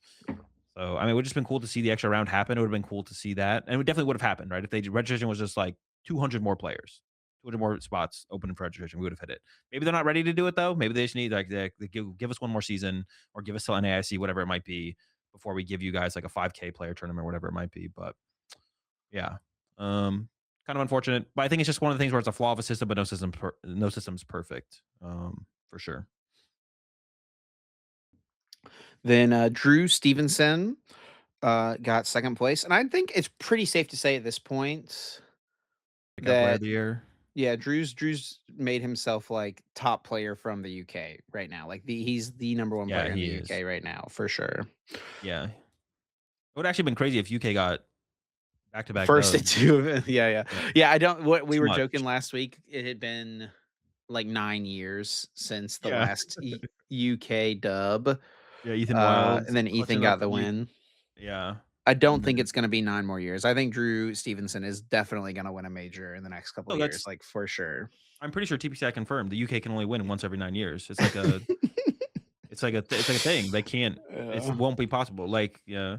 If you checked the betting odds against Drew in the finals, it was horrendous because yeah, the UK can't win. They have 9 more years The Pokey of Sports book would go crazy, huh? yeah. Yeah. But yeah. And honestly, yeah, Drew has kind of been like one of the pioneers of Golden Go. I know he like I think pretty sure works with Miloslav, Daniel Magda. So there's probably a little bit of collaboration there consistently, but um we've been seeing him play like not this list isn't like anything crazy. I mean, back to the Mega Mall Wild plays the Bravery Charm, and we saw the Bravery Charm kind of come from Justin Templar over in Toronto. But yeah, pretty consistently doing something new with Golden Go, switching it up, trying to adapt to the metagame, and gets a really strong finish here with the Golden Go. Which yeah, it's cool to see. Like he's been at the top for like all the whole season so far. Always either in cut or losing his win into cut. Couple top cuts. And yeah, by far right now, the breakout player of the year, I think. I mean, there's like Emma. Oh, he got second. A Bond is like the other argument, right? Yeah, it's Man, probably a Bond just because a of Bond the then weight that a dub yeah. carries. Yeah, a Bond then Drew, then Emma probably, but maybe Drew and Emma are tied. But yeah, it's like those three. You got to give. Yeah, it's crazy how there's so many tournaments. Like it's so easy to forget. And we had that like big break in the season as well. It probably is still a Bond. It's a good point. Good point. Yeah. But Drew's up there for sure. Still a lot of season to play. Secret box best day spec for Golden Go solidly. I think it is. This is what I've been saying for a while. I played with both. I think Secret Box is just like a little bit better. Like I feel like I win more games because I play Secret Box than because I play Prime Catcher. So I think it is. I'm actually kind of surprised that it hasn't caught on more. Does that People, opinion change if you play Lopunny in the deck? no, I don't think so. I think Secret Box is still just like slightly better. Like yeah, you don't need like the extra mobility for Lopunny to function the way you want it to. So It did seem like nobody was playing Lopunny at this tournament in Golden Go. yeah, and it did feel like it was kind of going that way, which is why like the cornerstones from Tord, there was definitely a decent amount of merit behind that inclusion from Tord once again. So yeah, the Lopunnies were kind of down. Honestly, I like the Lopunny is cool when there's a lot of weird stuff in the metagame, but it's definitely like Look at not this Golden Go in list. its most. It's not Golden Go in its most powerful form. The most powerful form does not have Lopunny. Lily's, Hilda, Four Boss, Legacy. Dude, this deck is not. This deck is? What? How are we setting up? This is it Yeah, right Luntron's here. got to go crazy. Wait, this looks so similar to. Didn't we look at a list from like Champions? Did I look at this with you on a? Was it Champions League where they played like no supporters?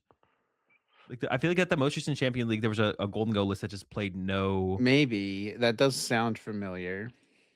Yeah, this list right here. It's not the same player, is it? There's no way. Oh, let's see. Yeah, it has two Cypher Maniac, and that is it. You found it? Yeah. I mean, it has, and it has a This third one right a Soul here. Rock Is as this it? well. Yeah. Yeah, it has a third Soul Rock as well, but it has no nest balls. Like, Oh, how are we remember I even getting told the you. rock We know combo how that it is. often? We know. Oh yeah, hit him with the chip. Hit him with the ready to go. Here you go. Oh, I drew 3 Dude. Gimmighoul in my opening hand. Cool. Bro, we're just not finding any. Oh, there's no Genesect as well. Yeah, there's no nest ball, so sure. Yeah, why would you play Genesect? My bad. What does the other list look like? The Hilda list. This one is, I don't know, it's at least got lilies in it and Hilda. I don't know. You There's see a lot of there's two cards. Liliths. 4 nest ball. Oh no, I don't Genesect know. again. Wait, oh my dude, I just don't see. All Yeah, right. there's Hildas. You don't need Genesect if you have Hildas. I do. These are the situations where it's like I should probably do my due diligence, but I do not see this deck functioning often enough over that many rounds of a tournament to achieve. What do you get? 10-2-2? Like it's just 33rd like, place. yeah, dude. I just don't see it functioning. But like, listen, you never know until you try it. You never know for sure until you try it. I feel like I'm There's gonna the be 4 fighting disappointed. gongs. You just draw a lot of cards, So maybe they're choosing first, getting the actual lunar cycle before they have to like really play the game.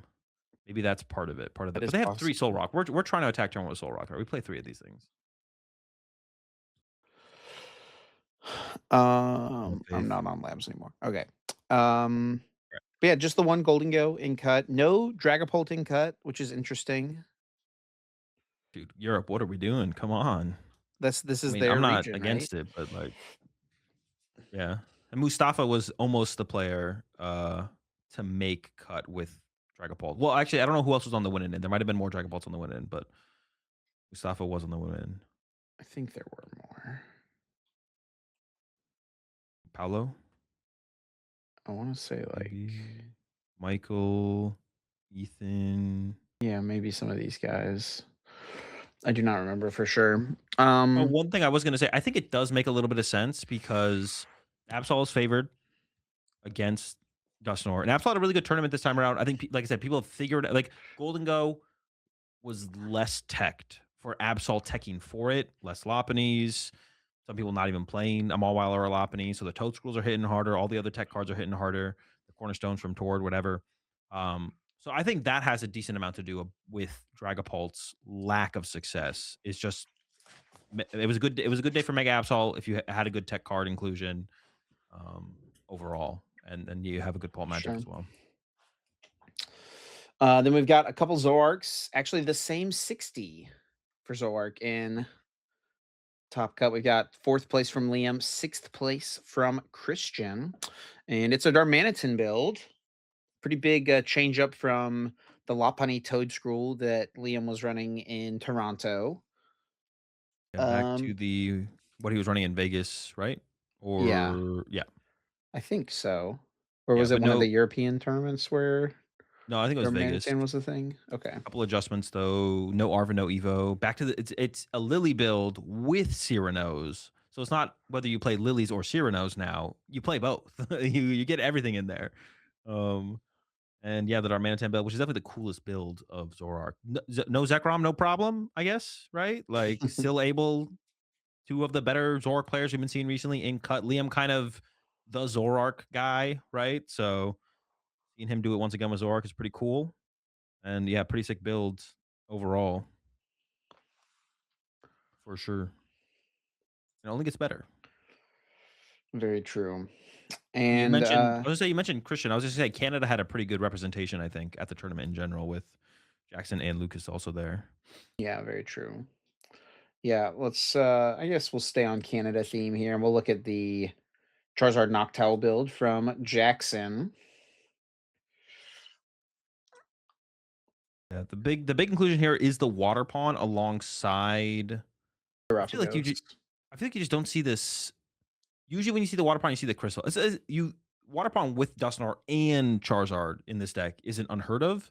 But like this split, no crystal, no Crispin, only utilizing the water pawn through Charizard's ability. You basically have. I don't think I've ever seen up to this point. So I'd say definitely a unique spin on the deck. Um, and yeah, Jackson's back on the Charizard. Not the one he's usually playing, but it's still Charizard Dusknoir. And then yeah, the water pawn inclusion alongside everything else. And then Lucas, we looked at I guess his list already a little. Yeah, Yeah, we we talked did. about this, right? Yeah, Yeah. yeah. With the Genesect and everything.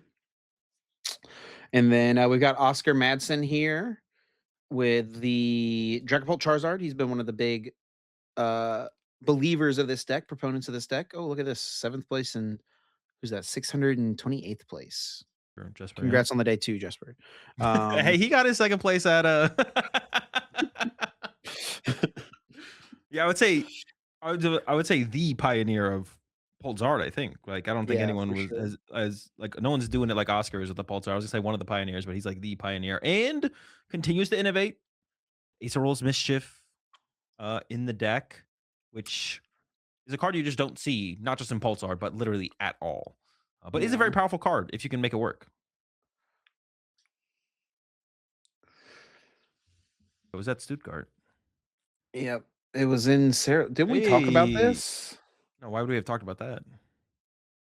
Talk about it now, Oh, though. Chip, how do you feel? I think we I actually don't hate that. I kind in of like Sarah that. Ledge. Yeah, because you can play a one prize board or a one prize plus Sarah Ledge board, not too Yeah, and then unreasonably. make your Sarah Ledge immune. Yeah. Hold up. Was Tyler cooking? But actually, I took a look at some City League results the other day on my stream, and I got more excited for Sarah Ledge because I didn't realize Drillbur didn't rotate. Yeah. Oh, Some of them are playing like 3 Drillbur, dude. okay.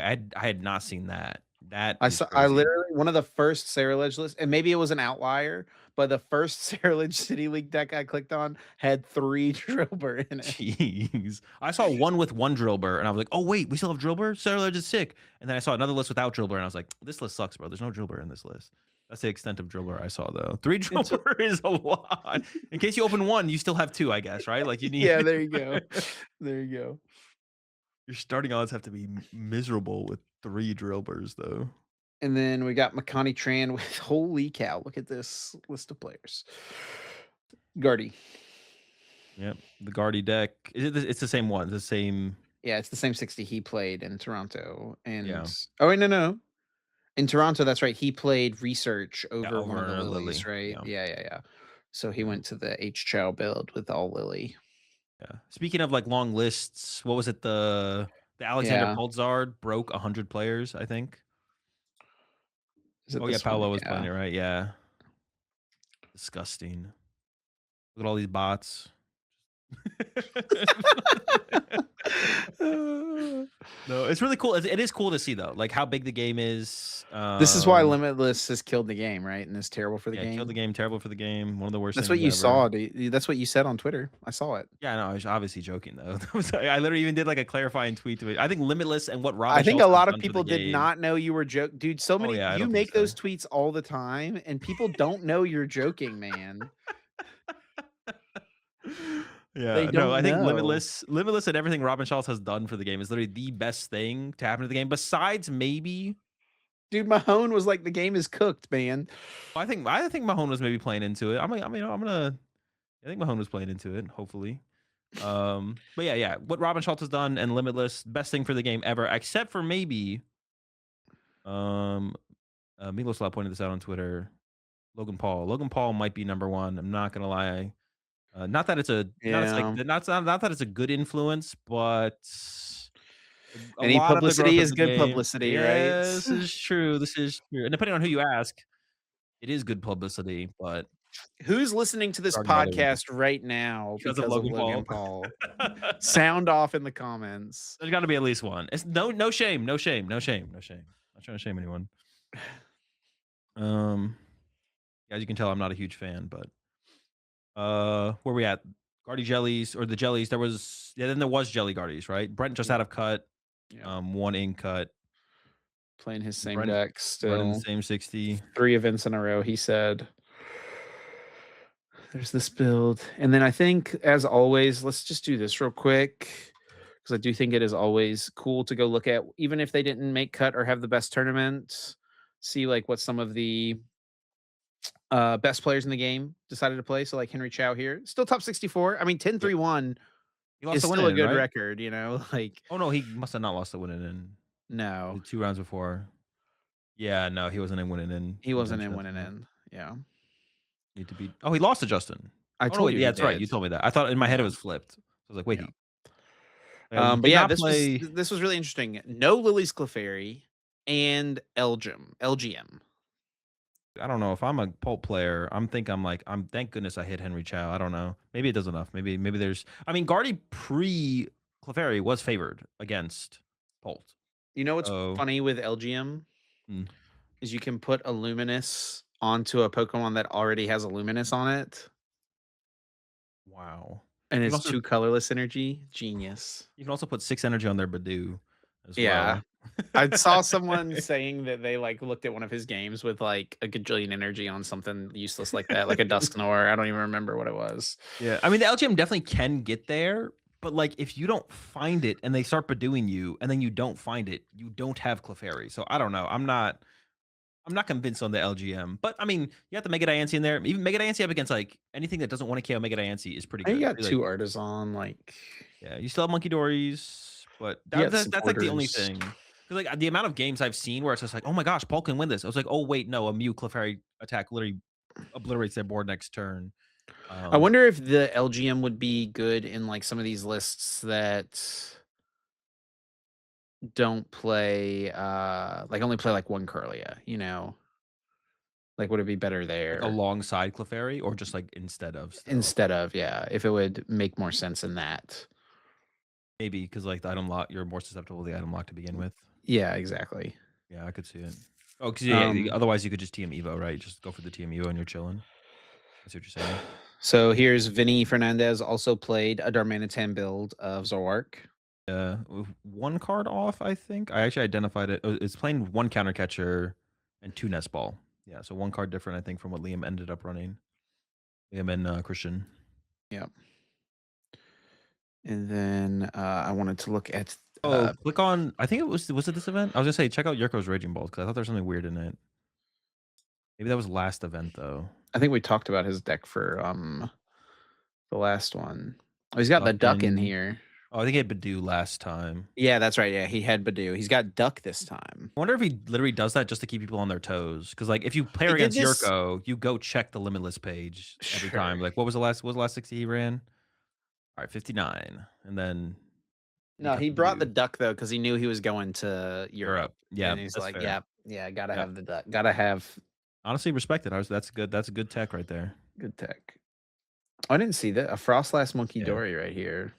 I actually really like the standout inclusion here is the pseudo. Ooh, the frillish? Hang on. I didn't see that with the first look around. I kinda like that. I kinda like that frillish. I like that fish. A little tankier option than Badoo. That's a big deal in a lot of situations. Yo, you get a Lux Cape in there, like, that's a beefer. Dude, this deck with Pokepad, just wait, man. I haven't waited, but I've been playing it. The thing is disgusting. Like, it is so much better. Yeah. It is so good. I hadn't been waiting. Yeah, there's a lot of honestly, the deck might just be good. There's and like seeing that list plus Sanders' last list. Oh, no, Sanders' list for this event, I think maybe. Yeah. Oh, no, I haven't looked at Sanders' list yet. What do you have in there? Those got the It two was dude. He got 2 heads. We watched a match where he got 2 heads with both crushing hammers. I was like, I wanted to yep. know how many were in here. Yep, I commentated that Disgusting. game. Disgusting, man. Absolutely. I can't believe they worked. That's criminal. I wonder if he'd play one acro bike if it was legal. Honestly, Arvin acro bike. What are you talking about? I don't remember when he would just one trekking shoes. Was it trekking shoes? He just has like Yeah, one yeah, trekking shoes yeah, in his yeah, deck. yeah, yeah. Like, I do remember that now. there's no other good cards. Just play 59 cards at that point. Oh, one other player I want to call out Ooh, what'd they do? playing at this event. Well, not like point out, not call out, All right, my bad. is Sugiyoshi Yamato was competing at this event. And for those who don't know, the uninformed, this is the 2004 Pokemon TCG World Champion, who for a long time in the game, and he really should have it still. It's just been so long. Like this guy is like a legend of the game, and it's Yeah. uh I Ooh, think he's it's got the proof right toes as well. He's the only one rocking the correct double fighting toes. double fighting toes. There you go. That's good, Um Venusaur. oh, I'm looking at tournaments. I was like, why is it not coming up? Um oh, they don't have the older worlds finishes on here. That's funny. The top 16 at Worlds in 2010. But anyway, Not bad. he Yo, peep the list though. the Lux Chomp. Yeah, let's see. I just want to see this. I wanna see. Got it. That's a What? lot of There's a poke. Guardy line in there, bro. Yeah. 111. There's an Absol in here. What did that do? Rip a card from the hand, right? Yeah. What matchup Sh- you're ripping against? Yeah, and Oh no, if you you look. yeah, and Oh, you that's right. discard one Yeah, without looking, and then you get to discard choose another. if you discarded yeah, you get to choose one. You get one more. Yeah, I remember that card. I remember Uh like playing that and playing up against that card early on. Judge Absol, Mhm. baby, get in there. Cringe. But it's hard like I think what I've heard Puka say about Yamato before is like it's hard to describe like the legendary like it's like aura before the word aura like was a thing, the Yeah, I mean, I legendary think status of this guy. yeah, I'm sure Puka is that player for a lot of players as well, though. Like Sure. Puka is like for like the my generation But players he's talking like about like in 2000 like yeah, yeah, 7, yeah, yeah, like for his generation, yeah. It was Yamato. For our generation, it was Puka. Like Puka was that player. I'm trying to think about like other names back then as well, but there were some more. But Puka was the one I think that stands out to me. Yeah, other than that, anyone else's list you want to look at? Like any other day 2 Mm, players? Oh, it pulled up well, just do a Pedro quick scroll. I'll go for the Bertucci's. Pedros. Yeah, Yeah. 4 ties. What? He's rocking. Oh, he cut the Drifloon. Oh, we got the Mega Diancie in there now, though. That makes sense. Yeah. Make that switch. Sure, It's like sure. one or the other, really, right? Yeah. Mega Diancie And probably does feel a little better, honestly. I mean, the card is honestly so gross. Like, it's so good. Man, it's just such a good card. It It is. just lines up so well in so many matchup, and it's just like randomly. It's like randomly like a bravery charmed attacker at the end of the game as well. Like it's just randomly like, all right, knockout. Same with 60 here. Same Oh, energy 60. switch. Did Pedro have that list in there as well or no? Uh, See, this is why this is the only thing I don't like about looking on labs is that you can't see like when Yeah. someone has the same 60. No, He I had did the have the energy switch energy as well. switch, yeah. Interesting. That'd just be a monkey dory thing for the most part, I assume. Also, I guess was there no Turo? Is that No, also it's the mo definitely a monkey toy thing.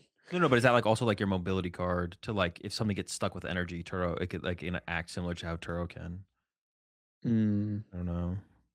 We can take a look at, Yoshi Tate. yep, with the baby we saw him get absolutely destroyed against James on stream. Was he on the side stream? I missed that one. That might have been one of the rounds I Yeah, wasn't casting. yeah, but look, I mean, he brought it back 914, that's not bad with the baby Ursaluna. Got some interesting inclusions as well, the Ting Lu, the Cram, the Badoo, I've never seen those in there. Yeah. So you can kind of act as a spread deck in some matchups. Um. Yeah. I mean, I'm sure there's lots of other things we could look at here, but You could check 64th, that'd be, like, the last one. Baltic is back. I'm pointing this one out to me. 64th. No, it's top no, it's up fi it's, like, up 5 or 6, my bad. Okay. Sammy Allen playing Oh, the yeah, yeah, yeah. This is post rotation Raging Bull, buddy. yeah, it might be oh, actually, it's not. If you look at city leagues, they got 4 Meowth in there, bro. There's something. Just Crispin and Boss. That's all you got. They're not even playing that many boss either. It's, like, 2 boss. I Couple of guess that cats, makes though. sense because you have to Crispin so much more. Yeah. All right. Well, there you go. There's some results from EUIC. Congrats to all the finishers. Congrats to Edwin on the dub, a statement Yep. dub for sure. And yeah, let's recap our predictions heading into the event. First one was going to be what is the highest placing Alakazam? Dude, I need to Azul hate a said little top bit harder. 128. I said top 64. I don't know what I was on, but the reality was 173rd, Jose Marrero. Dude, I actually need to hate. I need to be a bigger hater on this one, man. I was so close to getting that. I knew it wouldn't do well for sure as well, for all the reasons I said last week, but to hate a little bit harder.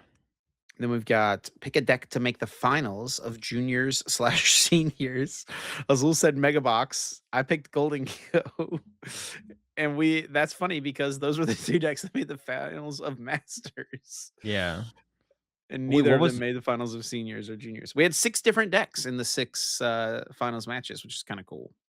Oh, yeah, I didn't even check those. I thought there was a golden go. Am I trolling? No. Did you watch them? Yeah, I did.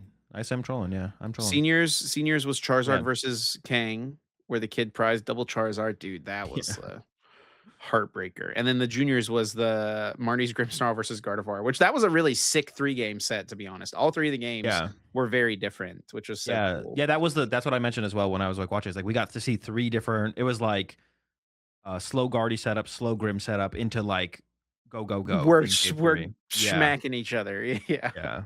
Hope I And win all before games were, you like do. winnable from both sides, at least in the early game for the first 2 games, then it got kind of out Should of the kid control, but in game 3, the Guardy kid at the very end, nope. have attacked with something He had that's it not the he had a Mew? winnable no, he had a winnable line. He probably should have won that set. The Guardy should have won for sure. He shouldn't have attacked with the Diancie? I forget exactly what it was, but he basically had game on board unless there was, like, a top deck boss or something, I think. Mm. Yeah, And the guy plays one boss.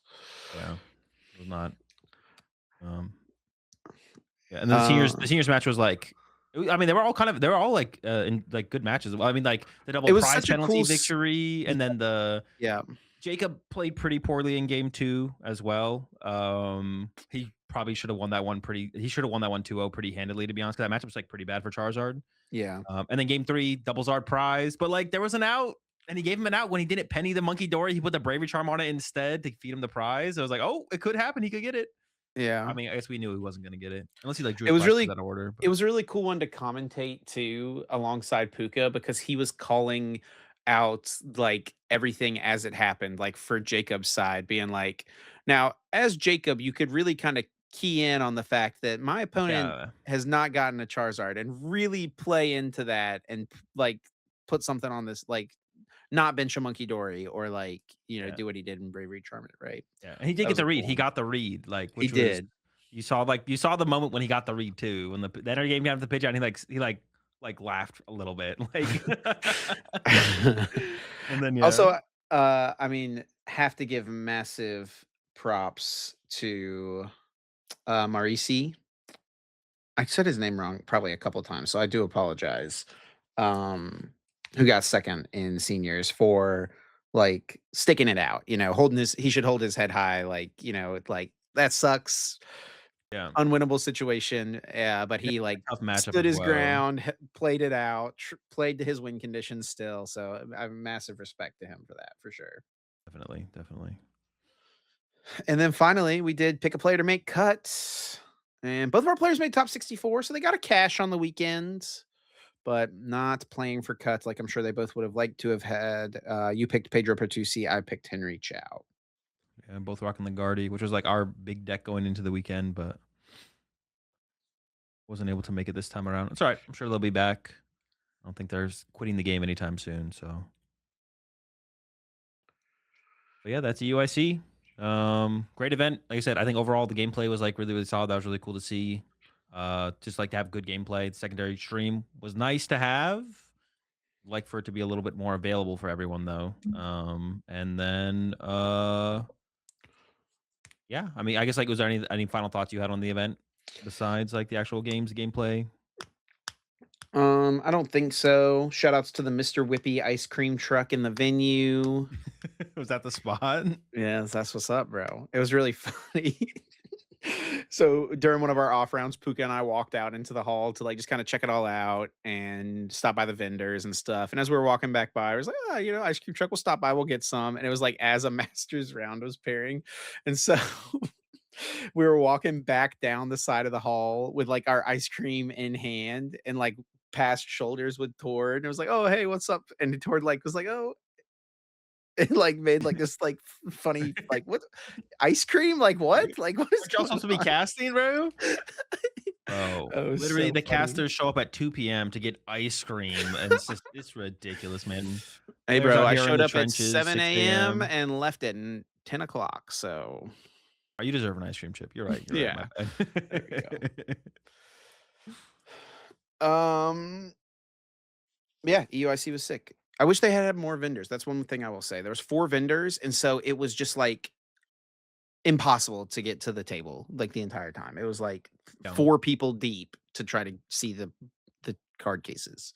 That's actually I mean, that's been a flaw for ICs. Well, no, not ICs. They've always had vendors at ICs, right? It's just Worlds. Worlds is what I'm thinking of. Yeah, they've Yeah. always had vendors at Well, at ICs. NAIC last year, they had them in a separate room, which Yep. helped a lot, like a separate Traffic. area. Yeah, yeah. Yes. But it was like I was thinking, like, if they're only gonna have 4 vendors, like, they just shouldn't even have vendors, honestly. I mean, you gotta have some, but I get what you're saying. They need to If have they like a have bigger more, it's space for more them or spread more. Yeah, out, yeah. like, then it's More less vendors of for a that. regional, but when you have 4,000 masters, there's so many players there. And it's not even just like the Pokemon, the TCG players. Like they got plushies and stuff for everyone. So a lot of people gonna be checking them out. Alright, well, Guessing. there is a Champions League this weekend, Fukuoka this I weekend. You What's up? was gonna say, yeah, I will be Yep. restreaming it. There's gonna be two. There's gonna be they're streaming on Friday and Saturday. Okay. 6 p.m. Friday, 3:40 p.m. Saturday. Seems like there's a decent amount of non-Japanese players Might be the going over to most compete. ever. We'll have to wait and see. Hopefully some of them make it on stream. It'll be the first big rotation tournament, right? That's big. So big tournament coming, and there's gonna be card reveals as well. Like Greninja is just kind of the start. I think we're definitely gonna get card reveals at this one for the next major set dropping in Japan. So pretty exciting weekend for sure. For another exciting weekend for Pokemon coming up. I'm really Definitely. excited to watch this tournament, especially because they're actually streaming Friday. Because like they've been off and on with that. Sometimes they stream the Friday, sometimes they don't. They are this time or day one, I should say. So I will definitely, tune into your stream for a bit before sleep time. yeah, yeah. Yeah, and Check day some two of the starts action super out. early. So I wonder what the reason for that is. Day two starting at 3:40, which is interesting. I don't know what they're doing with that. Maybe they have more rounds in phase two or something. It's supposed to be 7,000 players as well. It's supposed to be. That's what people have been telling me. It's supposed to be 7K. This is Yep. pretty insane. All right. Well, first prediction. So it's going to be a top 32 cut. And this is post rotation. They've got perfect order cards legal. Um, so how many Zygarde will be in cut? I'm just kidding. How many Dragapults will be in cut? It definitely seems like Dragapult has separated itself as the best Best deck deck. Yep. early on here. Seems like everyone's playing like unfair stamp Dragapult as well. Dude, the amount of unfair, it's like it was kind of demoralizing the amount of unfair stamp I was just seeing in like Just decks in general. We had Raging Ball with unfair stamp. Like, bro, it's like, come on. What was like and actually I did fear this. This is something I did like talk about. I've talked about. Like, I wouldn't be surprised if like rotation hits and the first things we see from city leagues or the first thing we do is like, we try all these cool decks with cool ace specs, and then we realize, oh wait, there's only one good hand disruption in the format. We all have to play unfair stamp. And then I wouldn't be surprised if it gets to the point where like 75% of decks are playing unfair stamp. Even though they would like even the Grimsnarls. The Grimsnarls are playing unfair stamp. Like, how sad is that? You can petrol for secret box still, and we're playing unfair stamp in Grimsnarl. Like, obviously, it's like if it's I mean, it's obviously it's like it's good, but like it just feels bad if that has to be the solution to the format. But yeah, Pulse and Cut 7. I think it's gonna be more than that. Give me 9. Well, you said 7 already. You can No, say 9. What do you want to say? 9. Nah, yeah, give me 9. Give me 9 people is would a be. lot. It is top 32 though, remember. It's gonna be hard countered though, right? We have to assume that's Hard got to be the counter? case. Yeah, Lily's Clefairies, Clefairy?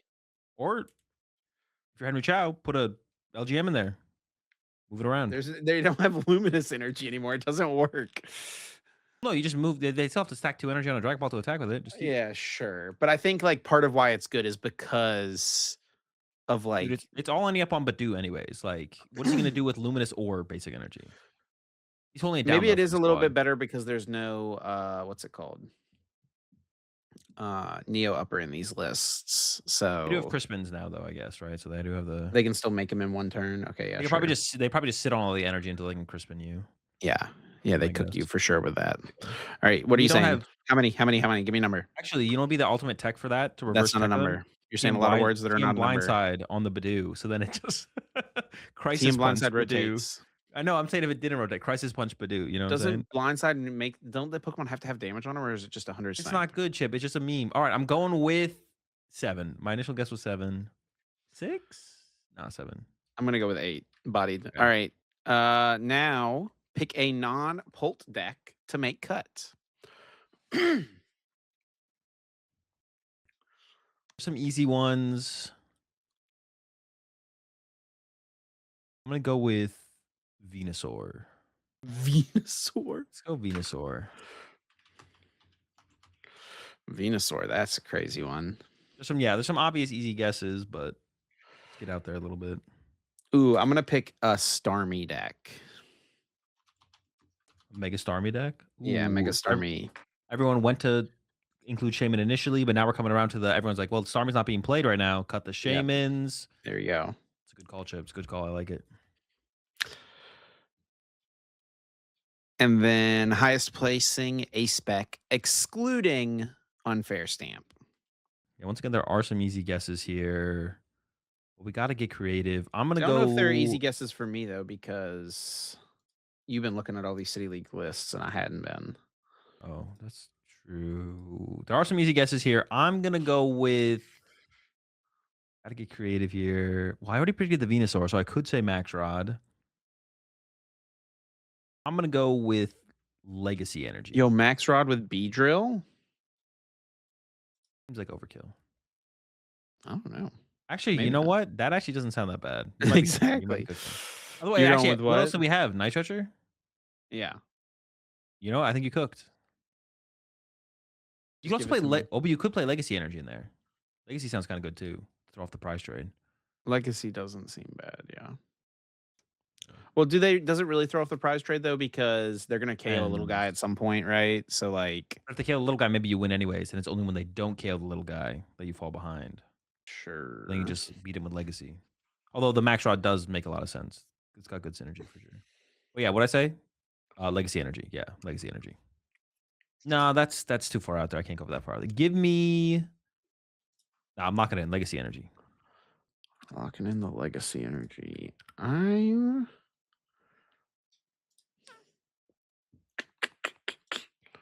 highest placing.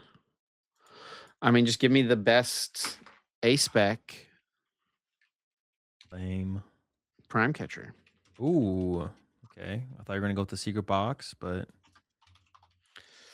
I just think Secret Box loses a lot of value. This I mean, if format. Grimsharl's not playing secret box, yeah, it's tough to want to root for it, or it's tough to think it will get there. Yeah, give me the prime catcher. The original broken ace spec. Whenever it came out, OG. we were like, how would we ever play anything but prime catcher ever in a deck? Yeah, I'm pretty sure there was a Jake Gearhart tweet longer about it, if I remember correctly. I could be wrong. Many such cases. All right, Azul, you got any last thoughts before we get into our bonus episode? No, let's get into it. All right. Well, appreciate the support as always, everyone. Thank you so much for listening. If you did enjoy this week, please be sure to leave us a like, a review, rating, comment, subscribe. All those things help us out a bunch. Let us know you're enjoying the content and want to see more, and also helps more people to discover the podcast. If you want to stay up to date with myself and Azul, the best place to do it is over on X. You can follow myself at Chipper G Azul at AzulGG, and you can follow the podcast. I just spit at uncommon underscore energy. Yeah, appreciate the support as always. We'll catch y'all next Wednesday, 7 a.m. Eastern.